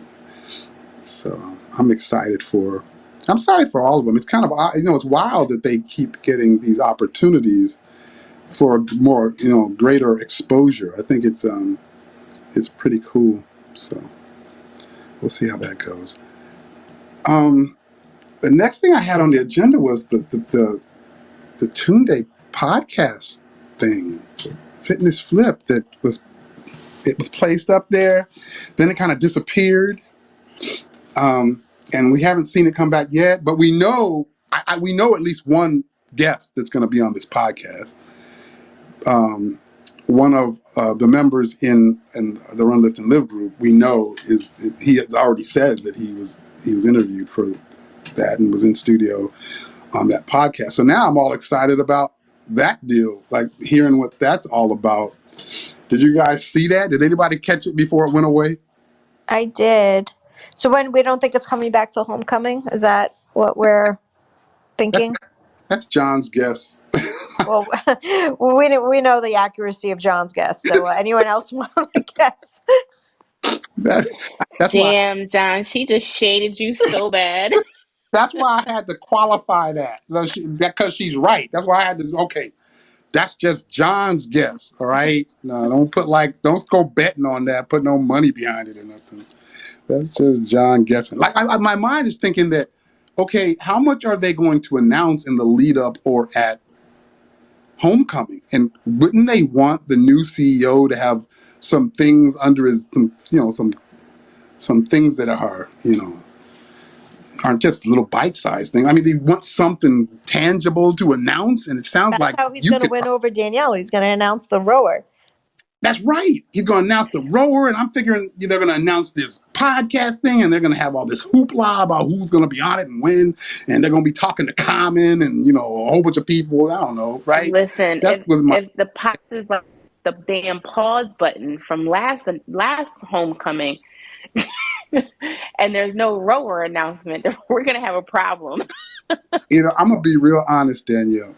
If homecoming comes and goes, and there's no rower, and they announce something like that, just like I might start laughing out loud. You're gonna laugh. I'm gonna That cry.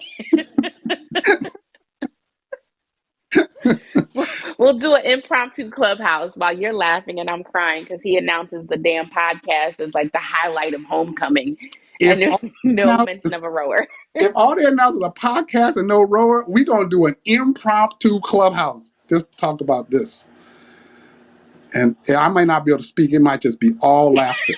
But but, but I don't think that's going to happen. I think they're like collecting a bunch of things that they're going to talk about during that week or during, in the lead up or during homecoming.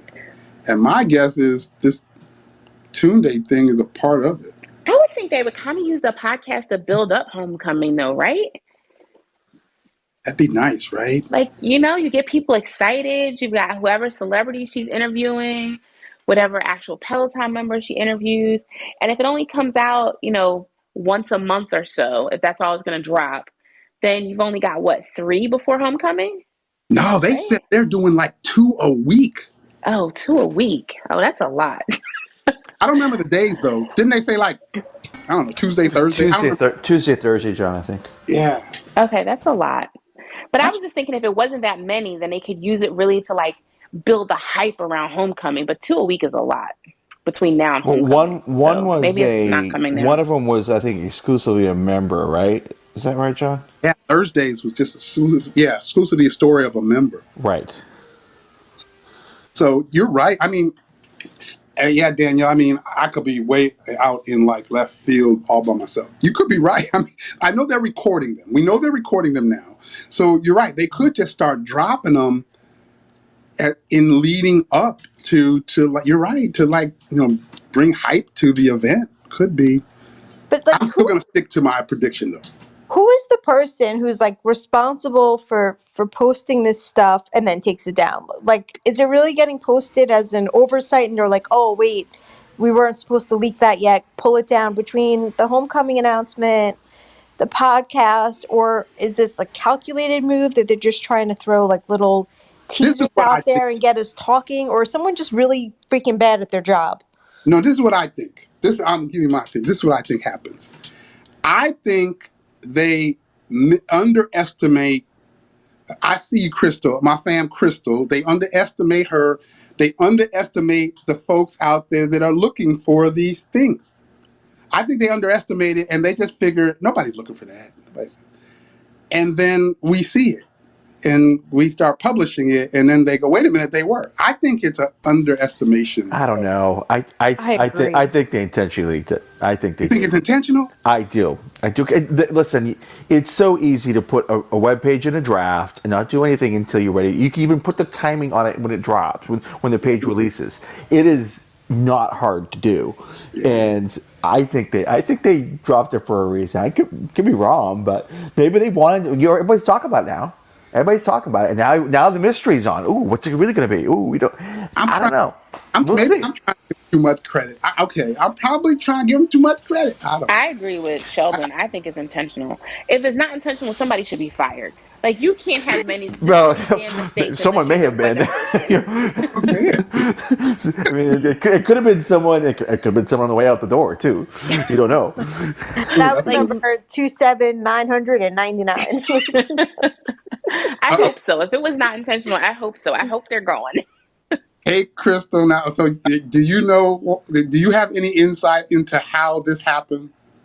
Well, regarding the Tune Day, the podcast, I'm pretty sure that's a Spotify mess up because that they have to put those out on their that's a Spotify exclusive. So Spotify is the one that is therefore responsible for posting that. So my theory is they were testing it, and it's Spotify that underestimated that anybody out there would find it in Mhm. that particular case. And as far as homecoming goes, I think that it's absolutely easy to hide a website, but if you guess the URL, which is what happened here, Right. because people went looking for the old homecoming URL and then they went over and added 2022 instead of 2021. That's how people found it. So I don't think it was live. It was in draft form, or not in draft form, but it wasn't public information yet. But because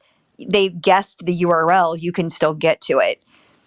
What's really funny about that URL is that the normal URL was like what, like homecoming.onepeloton.com or something like that, and then they added like a URL line parameter like !1 to the end of it. So, but of course, then that was discovered, and so it made me think: was someone trying to like do like a very basic thing to hide it, but it just still wasn't enough. So then they just took the whole thing down. Which, I don't know. Maybe I'm thinking too far into it, but that's what it looked like. It looked like they were trying to have it out there in like a pre kind of production state, and just assuming no one would see it. I mean, if you look back over the last, years, going back all the way back to when we first started, John, there's always been things that have been out long before they should be, and people have found them. I mean, how many times have people said, "Oh, so and so showed up as an instructor on the bike because they were doing a test, or they put the information out there about the instructor in their system, and people go and find it. I mean, they could close down their APIs and make it harder to find, but they don't. And this is like, it's historically they have not. The only Right. thing that they've really gotten better about consistently is not letting everybody post about things on Instagram. That used to be how a lot of things got found out. Yeah. Maybe, and you know what? I keep thinking is maybe it's just not, maybe it's not all that critical or serious to them. Like, I guess to Sheldon's point, I mean, if it gets out, maybe it turns into a positive. Like, maybe that's why they've never really gotten all hard and fast and cracked down on stuff like that. Maybe that's why they still occur. Like, maybe it's just not that big a deal. I don't know. But it's always interesting. And now I'm waiting for the next time we see fitness flipped. And Do you think that they're, oh, I'm sorry. No, go ahead. Go ahead. Oh, I was just going to say, do you think that they're taking the timing of when Tunde's book comes out in the early May into when the podcast is going to drop? Oh, I hadn't even thought about that. When does Tunde's? May 3rd. Oh man, the time. Pre-order available for pre-order now. Are you? That's pretty funny serious? given that Homecoming's on the 13th. So either way, it sounds like it's likely to be May. I mean, just based on the theories. What? I didn't even know that. You got me over here looking it up now to like pre-order her book. Oh yeah, I see That's a that. good tie-in, though. I didn't even think May about that. 3rd. That's a great tie-in. Tie all three together. So you order it now. You'd have it in good time before. If it actually drops May 3rd, you'd have it in good time prior to Homecoming. That is a great tie-in. Yeah, maybe something aligning to her book and the podcast could be. Yeah, see, okay, my guess might be way off then. Okay, maybe, I don't know. Good thing I gave you guys that disclaimer. Maybe I'm way off. Maybe it's a tie to that. Maybe the podcast is they're trying to tie to that. So John, that means Danielle's gonna get the podcast on May 3rd and her roar on May 4th. That's right. See, That's right.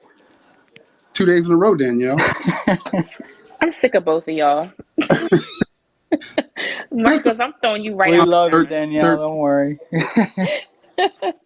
Crystal said the rower's dropping on the 13th though, so I might not Yeah, be. because they're supposed to drop it on the actual Homecoming weekend. And the date that I keep getting consistently from everybody I've heard it from is the 13th for the rower. And I wouldn't care if Crystal said she heard it from one person or 150 people. I believe Crystal over John any day, just for the record. Well, if it dropped on the 13th, I'm gonna still claim victory. You do know that, right? I know, because you're annoying. I know. So I can't lose. I'm gonna still say I won. But yeah, I can't wait. I really can't wait. All leading up to it, I've been going, I don't think I'll buy a rower. I keep going, I don't know. Should I do that? Erica's been asking for like a step mill, and I got a spot. Either I put a step mill or a rower. So I don't know. John, you're buying You're that buying rower. the rower. You've just worried us to death. You're buying it. Yeah, I'm gonna have to buy it. You are a Peloton stan. You're buying the rower. You're going to buy the guide. You're going to buy the platform when it comes out in 2024. Like, Yeah. I don't even know why you're playing these games. Yeah. Here's the question I have. Do rowers tend to just be like static in position, or do they have an ability to kind of condense or fold up or no? No, you can stand them up. Okay. It So depends on the the rower, footprint though. won't be as large. I mean, it's probably less of a footprint than the bike. I will say it just depends. I've seen some rowers you can't do that with, unfortunately. Right, that's what I was going to say. They don't all fold up. Some of them you can Right. fold I and Yeah. just stand feel up. like Peloton will, because they have so much It should. equipment and they're gonna want you to buy them all. So I feel like they're gonna want to be able to stand theirs up. Yeah, I think it'll be a big deterrent to sales if they don't. Yeah. Because I'm worried I think it's about the screen, though. they take less. Worried about what? I'm worried about the screen, though. Why? Yeah. Because depending on how they built it, I don't know how easy it's going to be to fold up. Some of the like compare it to the Ergata or there's some that The there's hydro tips up. right. Echelon folds up and has a screen. Well, it depends on the model. Some have screens, some don't. If they build it right, I mean, it shouldn't be a problem. I'll put it that way. They've all done it in one way, shape, or form. The least ones that I've seen, but there were some I haven't. I think that Nordic Track one that released, it does not look like it folds or tips up just because the way they have the design. But I could be wrong. But it didn't look like it when I looked at it. That would not be So good if it the doesn't. I'm ones with the, I was going to say, Crystal, the ones with the larger screens, do they generally fold up? Because I would think they wouldn't. So if they have a bigger screen that has like a live class versus just like a concept 2 rower that just literally tracks your speed and your meters rode, which makes sense for them to fold up because the screen is really small. It's smaller than an iPad. But for those that have actual classes, do they generally fold up? Yeah, I don't think they fold. I think the tipping is what I have seen on most of them with the larger screen.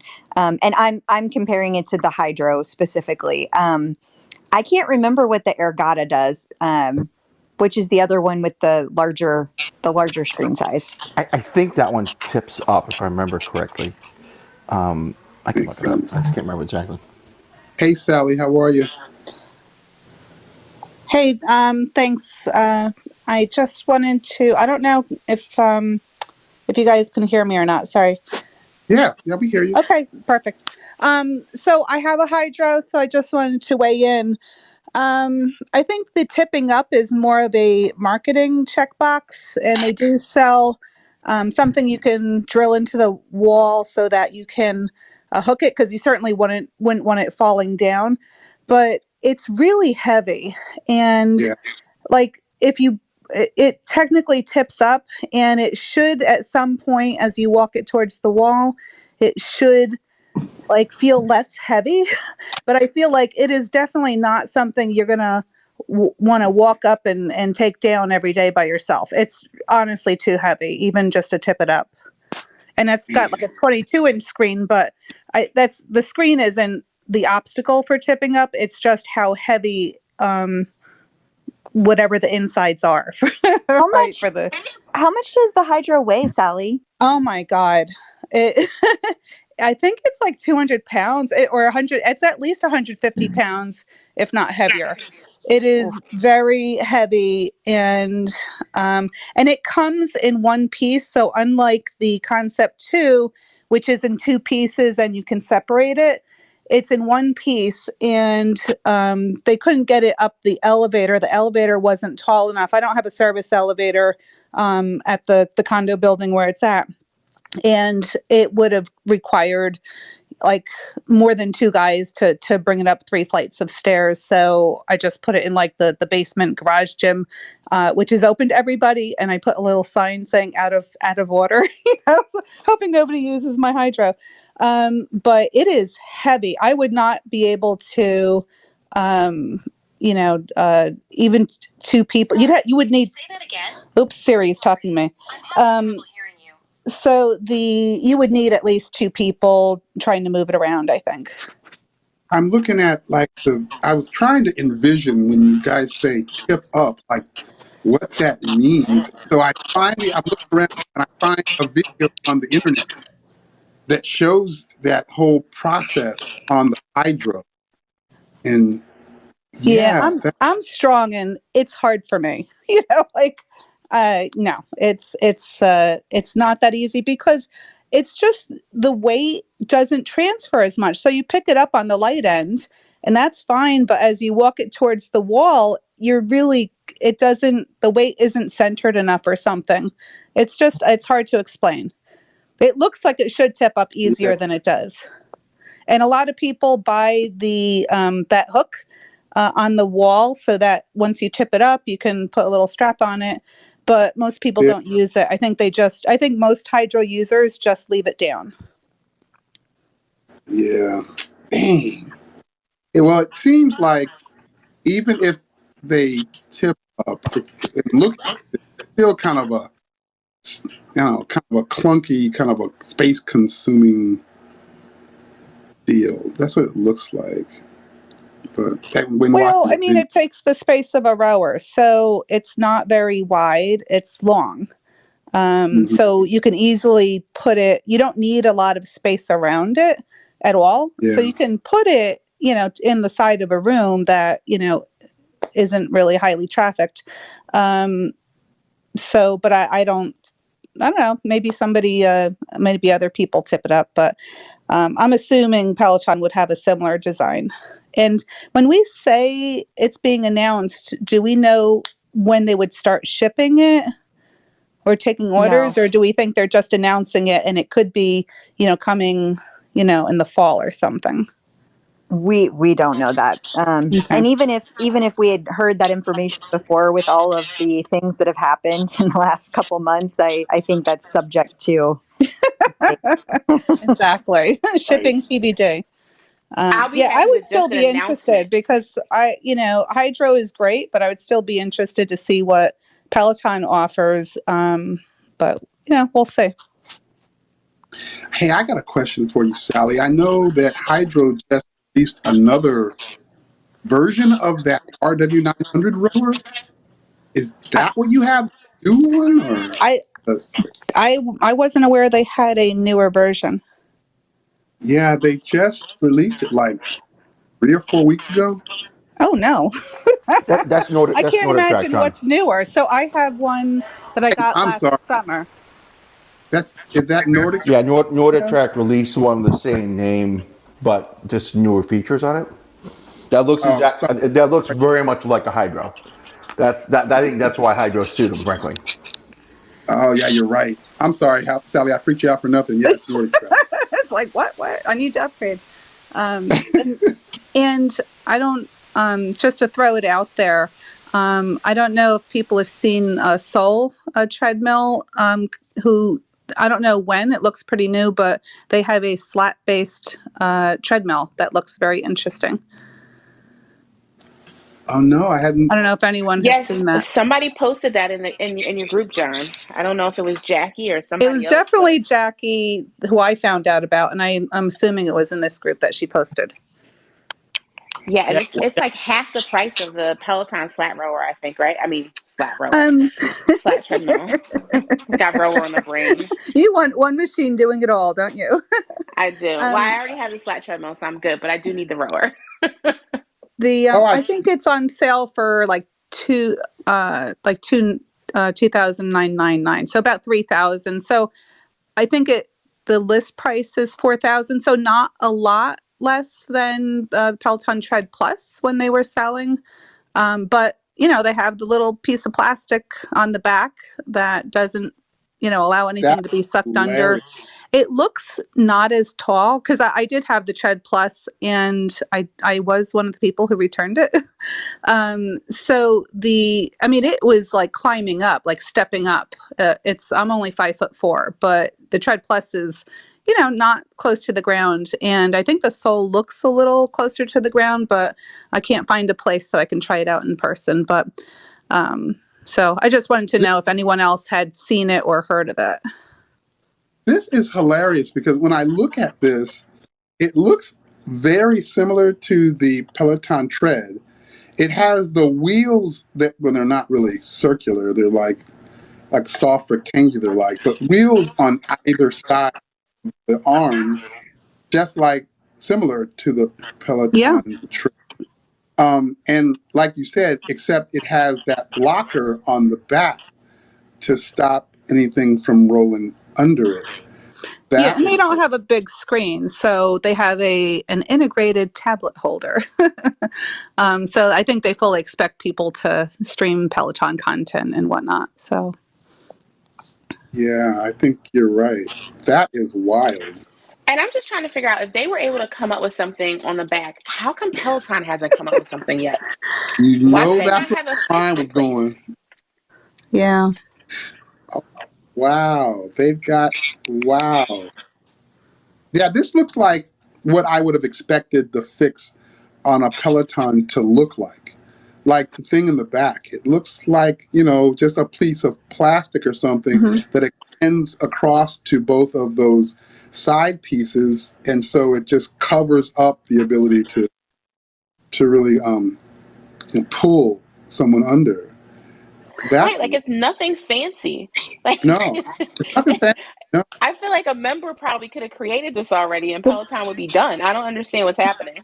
Actually, I saw quite a few members post their own at-home hacks for this. So I'm wondering if it just got caught up in red tape because, Peloton's going to need approval to that their safety fix is adequate, and they're going to need, official approval to, lift or to start reselling them. So I am just wondering if this just got, caught up in whether it's red tape or internal lack of priorities or varying priorities with everything else that's been going on at Peloton. So yeah, because it doesn't look like the fix itself is that complicated. So I'm just wondering if it's a little bit more of a organization priority or red tape with the government to get it approved. That is wild. Just look at it. I mean, right, when it does come back around, now folks have like an alternative if they choose to go a Yeah. different route. And they So could just use Peloton Digital if they choose to. Wow. yeah, so with competition, it's good in terms of, they're not going to be able to charge whatever they want. It's because there's other alternatives. So, I mean, I think in general, competition is a good thing for everyone because it Yeah, keeps vendors, innovating for us. I agree.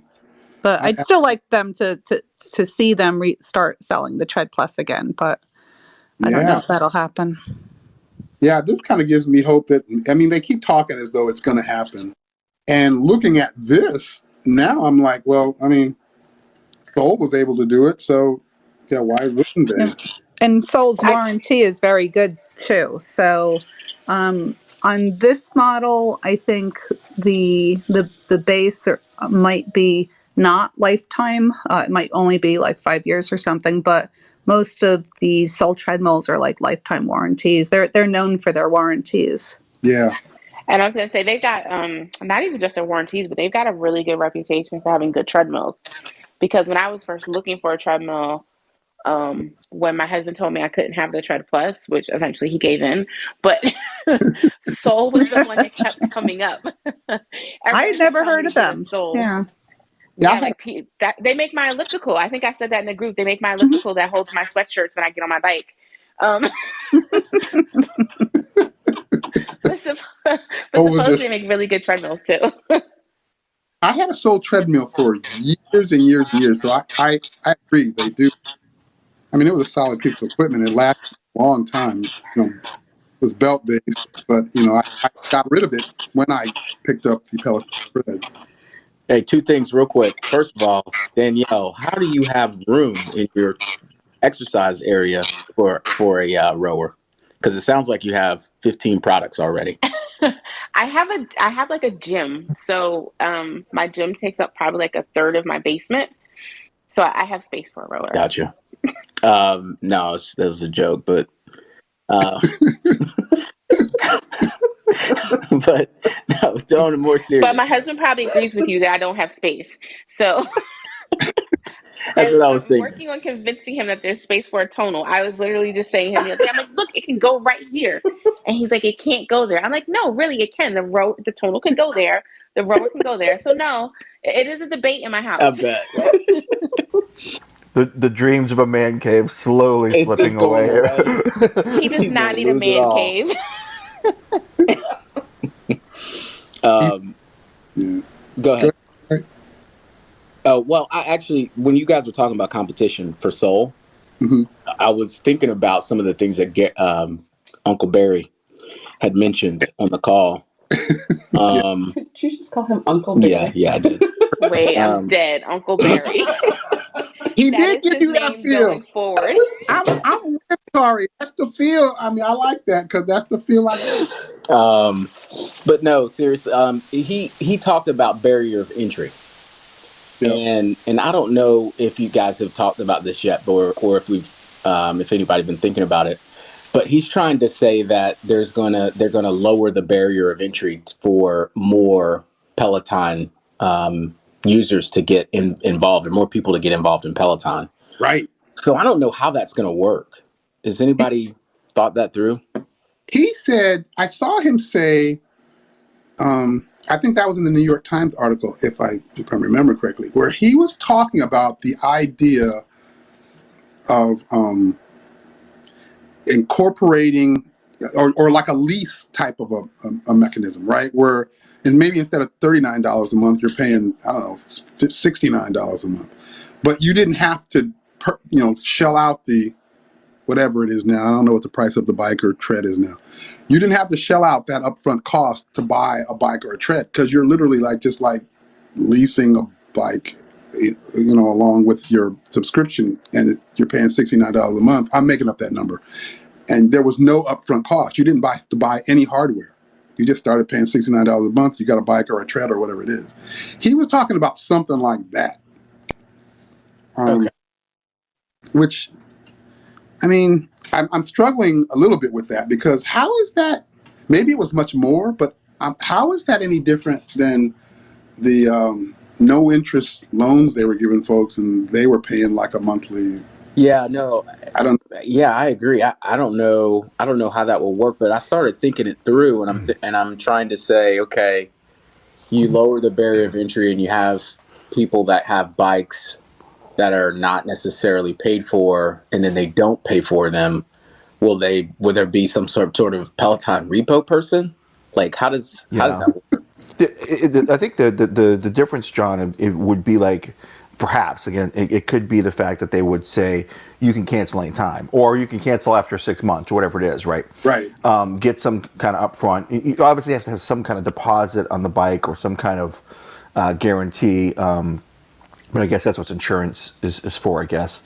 But I think it would lower the risk of buying a bike, right? You could say, look, I'm going to try this for 6 months at $70 a month. And if I don't like it, no harm, no foul, I can cancel and they'll come take the bike, and it'll go somewhere else. It goes back into the pool or whatever. And I think it takes the ownership of the hardware out of risk. A lot of people don't do it because, like, I don't want. You hear it all the time. I don't want to have a coat hanger in 3 or 4 months. Right. And so I think it removes that pain and allows them to allow someone to enter without that concern and risk. I gotcha. That makes sense. Yeah, if you add that element to it, yeah, you're right. If they add an element of, you got this amount, you got 6 months, and yeah, you don't like it, yeah, then you pay this for this amount of time, and we'll just come pick it up. I kept, I was gonna say, I kept equating it because people were literally freaking out. I kept equating it to like when you get a cell phone and they add it to your bill instead of you buying the cell phone outright. I was like, it's kind of like the same thing. That's the way I took it. As Yeah. like the cost of the bike is now added to the cost of the membership, and you pay for both in one bill instead of having to pay for the whole bike or the whole tread outright. Because people are like, oh my Yeah. God, the price is going up. And I'm like, it's not really going up. They're kind of, to me, they're taking over the place of a firm if you use the financing. Like Right. Yeah, now they're but giving you you're one on the bill hook instead of though. two. You're on the hook for your cell phone, right? You have a 2-year commitment. If they remove the commitment aspect or reduced it significantly, it takes the a firm is, I'm borrowing X amount to buy this bike. If they did like a lease, maybe, I don't know if they do lease to own, or maybe it's lease until something new comes out and I can trade up, or I can replace it. That might be interesting to people as well. Some people like to have the newest thing, and they don't want to Right. get stuck with a bike, right? So hey, look, I can. You release a new model, I get to replace it for a small upcharge or whatever it is. I think there's some creative ways they can do it without having someone getting stuck with a piece of hardware. I think that's the big difference between like in a firm. I said the same thing initially. I'm like, well, what's a firm does it for 0%? What's the big deal? This takes risk out if they do it that way. Again, I have no insight on it. It just would make sense. But then they become all that. Thinking like a finance guy now. All of that equipment stays in their books, and it becomes a rental pool or a lease pool at some point, that could, as a CFO, I'd be challenged to say I would do it. So I'm kind of contradicting myself, but I think there are risks to doing it that way, just because you still technically own the equipment and you don't sell it. So I don't know. We'll see what happens, I guess. But could they potentially make more by not selling it if people return it because they've already whatever they Sure. charge for it, they'll make Potentially. more Yeah. than if they had sold it Potentially. outright? Yeah. Potentially, Well, yes. Okay. potentially. Yeah. Yeah. That's the big catch, right? So I think the question would be, would people allow it to be returned? And how does it work if somebody says they don't want to give their bike back? I guess they just turn off their subscription and not let them ride anymore. But I don't know. Yeah. I couldn't imagine all those people coming into the program that don't necessarily have the buy-in like a lot of us do, and then they just get to the point where they don't want the bike anymore, but they don't want to give it back, and somebody's got to actually take it back from them. Right. Yeah, I don't know how that would work too. I mean, another thing that I wonder about is this at this point, where at this price point where Peloton is at right now with the bike, is is cost really a barrier? No. That's where I'm at. Like, I don't know if it really is. I don't know if what does this solve? Does this really solve something? Like, I don't know. I don't know. You got a lot of digital members that buy really inexpensive bikes, right? Yeah. In that 500 and under category, or 600 and under, a Yeah. lot of people are in that category. There's a lot of people playing in that category, Yeah. right? And so if they remove that barrier, someone gets the real deal, right? And I Yeah. think a lot of people want the real deal, But but I'd have to say though, when you look at Apple, for example, how often do they lower prices on product? they don't. But I think it's apples and oranges a little bit, maybe. Yeah, I guess so. A phone is almost a necessity. And while many people would argue their exercise equipment is a necessity, most people see it as a luxury, or many people see it as a luxury. And so I think there's a different barrier to entry there, perhaps. Well, what I'm saying that for is for brand building, right? So it's not necessarily the fact that it's a similar product, but I'm thinking about continuously keeping the brand strong and not necessarily thinking of it as a discount brand, because at some point that's what people are going to start to think. If they constantly see the price of a bike at a certain price point, then it goes down, and then it just goes through that continuous cycle. People may start to think that it's some sort of value brand, and I would hate for us to put Peloton in that category. I wondered that as well. I guess it was kind of a separate kind of piece of what I was thinking, but I also kind of wondered that as well. Like, if they did now, the low cost bike now is what, $14.95 or something. If they now took it down to where, okay, you're a subscription user and you're paying $13 a month, or you could pay an extra $50 a month on top of that, and now you have the actual bike in your house. Yeah, does that do anything to how the brand is perceived, and does I don't know, does that help them or hurt them? Like, I don't know. I mean, Apple spans the whole spectrum, right? And everyone still sees them as a strong brand. Again, not to compare it to Peloton, but I think the quality is in what the content is, right? Yeah. And I think not to change topics, but I can't remember if it was the same article or not, John, but they very talked about open source. Yeah, he did. Right? Yep. So that's a whole different ball game. Look, oh my gosh. Their money, their strength is content and quality of programming. The bike is a delivery mechanism. Yeah. And again, look at the strength of their digital app. That's where many of the users are. Yep. Right? Yep. Yeah, you're right. And that's like nothing for them. It's free money. Once you build it, you just distribute it. It's free money. And it's not a lot of maintenance on their bikes. You've got distribution networks, you have inventory, you have all kinds of stuff. That's real money. That's cash. cash is where they're getting their ass kicked. Mm-hmm. They burn through cash like it's like it's firewood. Yeah. And so by shifting the game and open source is a really loaded word, but by making it more accessible and maybe picking some value partners or something like that they don't get the full metrics gamut, but the app is loaded on the bike. The digital app is loaded on the bike. You know what else I thought about in hearing that? That's something that, literally 4 years ago, we were mentioning in member circles. So, but it just never came to fruition.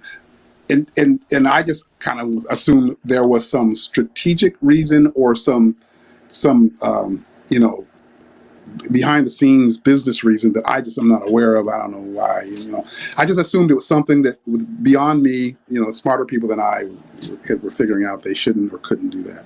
So Barry saying those things about open source and changing the price structure, and these things that we've kind of just in our kind of novice world spoke about for years, kind of makes me go, is he really kind of pushing the envelope, or is he saying things that he's going to figure out why they couldn't do that? He just hasn't been there long enough yet. Oh, there's a lot more going on than what Barry's saying. I'm about 99% confident that they have a whole plan in place to revamp this company. And if they're not working on it with 2 years in mind ahead of us right now, then I'd be very surprised. Yeah, but the things he said, I was all excited. So, hopefully, it kind of aligns and lays out in the way you said it, Sheldon. And like you said, Akari, there is some plan, and we're going to see some, wild movement in some of these areas. That would be awesome. I'm looking forward to it if it is so. Yeah, I got a feeling this guy's not going to do anything dumb. Yeah. Exactly. Look. It was interesting, though. I was a little surprised by the 10 commandments that he laid out there in his first email.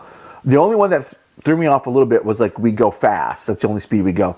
That's what got y'all in trouble in the first place. So I'm a little surprised. I think he kind of has to say that to I don't think he means. I think if anyone he didn't mean, that was the one he's gonna go smart.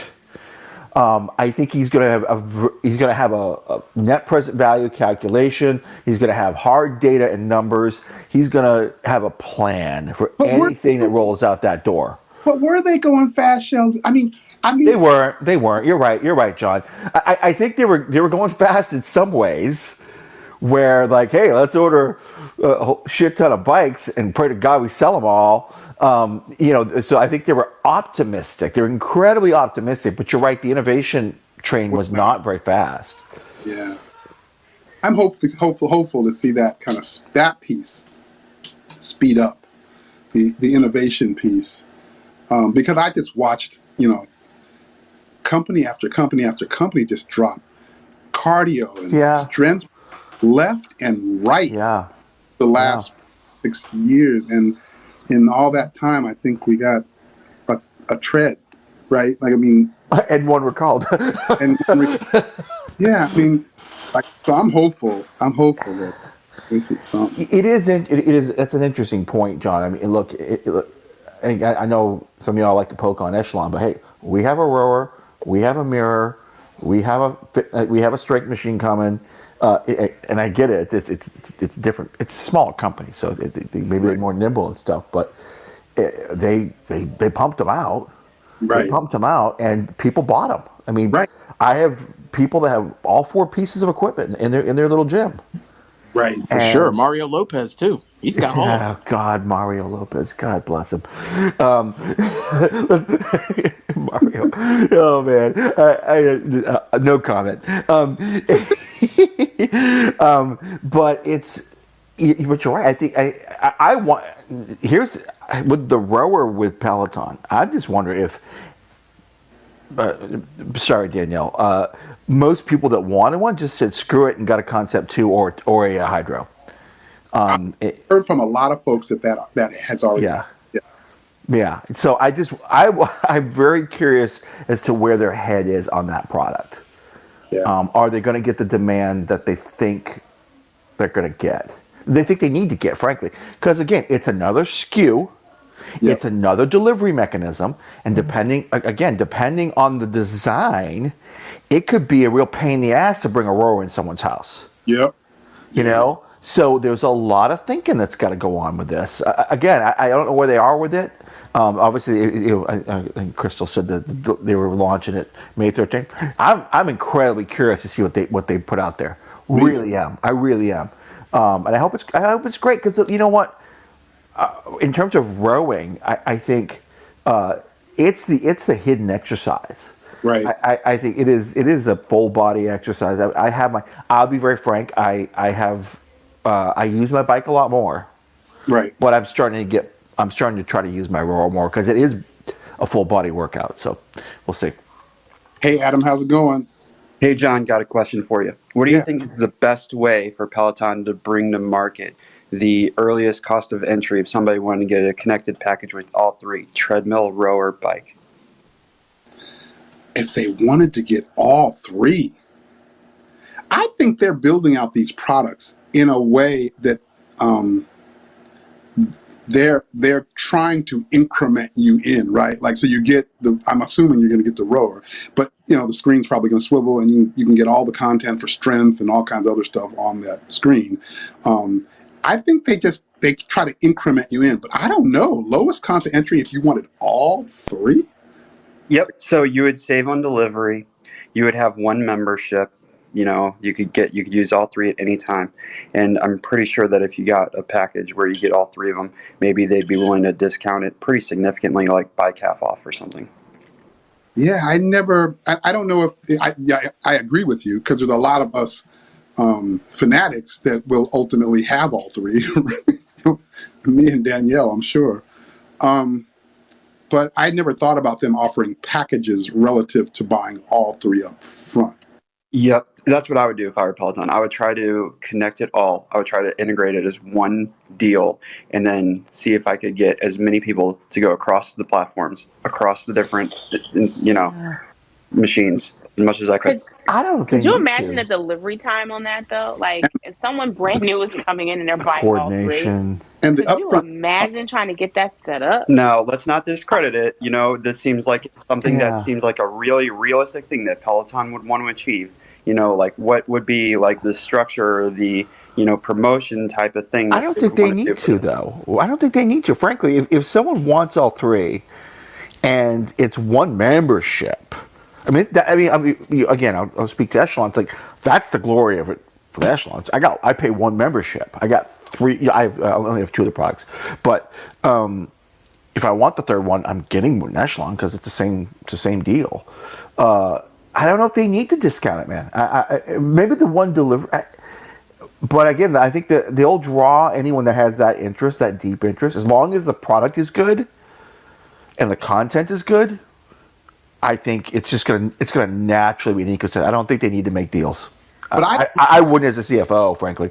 I agree with Adam. I agree with you theoretically. I agree with you. Like, if I was starting from, I don't know who would start from scratch and want all three though. But if I was starting from scratch and I wanted all three, I would be a little peeved that I was going in there to spend $8,000 and they couldn't give me like some discount. So from that perspective, I kind of agree. What if it was like a But, $250, $300 a month subscription thing? You get all three. yeah, that kind of goes back to Barry's kind of idea of kind of the leasing model. I just don't know who would. Yeah, I hear you. I don't. Maybe that's part of the things that he's going to present. Yep. I don't necessarily think it's a bad idea. I just think it's a logistical nightmare. I just can't imagine them trying to coordinate that. That's all. For people who don't have anything yet, I'm sure it'd be a great idea to be like, as a matter of fact, my friend ordered her bike and her tread at the same time, and that was a logistical nightmare. So I can't imagine throwing a third item in there and trying to like get that all coordinated and worked out and situated. But I mean, it could work. I mean, we were talking about that story in my group last week about the at International Home Builders Conference that happened. I don't remember where it was at, in Florida or something, a week or so ago. And they invited, I think iFit as like the home gym sponsor. And so, and it was all based on some study that found out that there are many more people now that, as a requirement to purchasing their homes or building their homes, they have to have like a home gym. And so, like, the number, I don't remember what the numbers were, but the numbers were much larger than they ever have been in the past. Like, it's now like they want a laundry room, and they want a gym. And so, iFit was there kind of representing, okay, we can provide packages for these home buyers or home builders who are looking to put those into these homes. So from that perspective, that's what makes me hear what you're saying, Adam. I'm like, yeah, I guess if Let's take a page from Breaking Bad. In season 1, we saw Walter White meet with Tuco, and Tuco was trying to buy a pound of meth from, so Walter White said, no, you have to take 2. I would love to see Peloton pull a Breaking Bad and say, you have to take all 3. That took a dark turn. Well, again, I don't see it as out of the question just because of what I saw in that home builders thing, but I don't know. Hey, John, didn't you also talk about Xfinity or somebody that mentioned fitness equipment being connected to internet services or some type of data on that? I can't remember. Yeah, specific data, but yeah, that was just specific to Xfinity's numbers and how now they had percentages that had gone up some ridiculous percentage over the last 2 years in uses of their Wi-Fi network for these pieces of fitness equipment. So yeah, I mean, everything, and I think when I posted that, it was about the idea that while folks are heading back to the gym, they're obviously working out at home a lot more than they used to, right? Like, so I think that, yeah, we probably, the space and the players in the space probably do have to think about all this stuff a little more differently than they did a year or two ago. So, but I don't know what that's going to mean. Maybe it does mean what you're saying, Adam. Maybe it's going to be things like that we're going to start seeing more of. I don't know, but yeah, the indicators show that something's changing. If home builders are now incorporating thoughts of fitness rooms into the things that they're doing, and they're bringing in fitness industry players to talk at their conferences, and wireless internet providers are now providing metrics on how many connected fitness devices are connected to their network. I mean, it's obviously something's changing. Anyway, I took you guys way long, and I'm gonna have to get out of here. But I love the conversation. It's always fruitful and lots of interesting thoughts and opinions, and I always enjoy it. So I'm gonna close it out here. I hope you guys have an amazing remainder of the weekend. And if I don't see you guys on the leaderboard, I'll check you guys out next week. Cool. All right. See ya, John. All right, guys. Good night. Bye, guys. Have a nice night. Thanks, John. Bye-bye.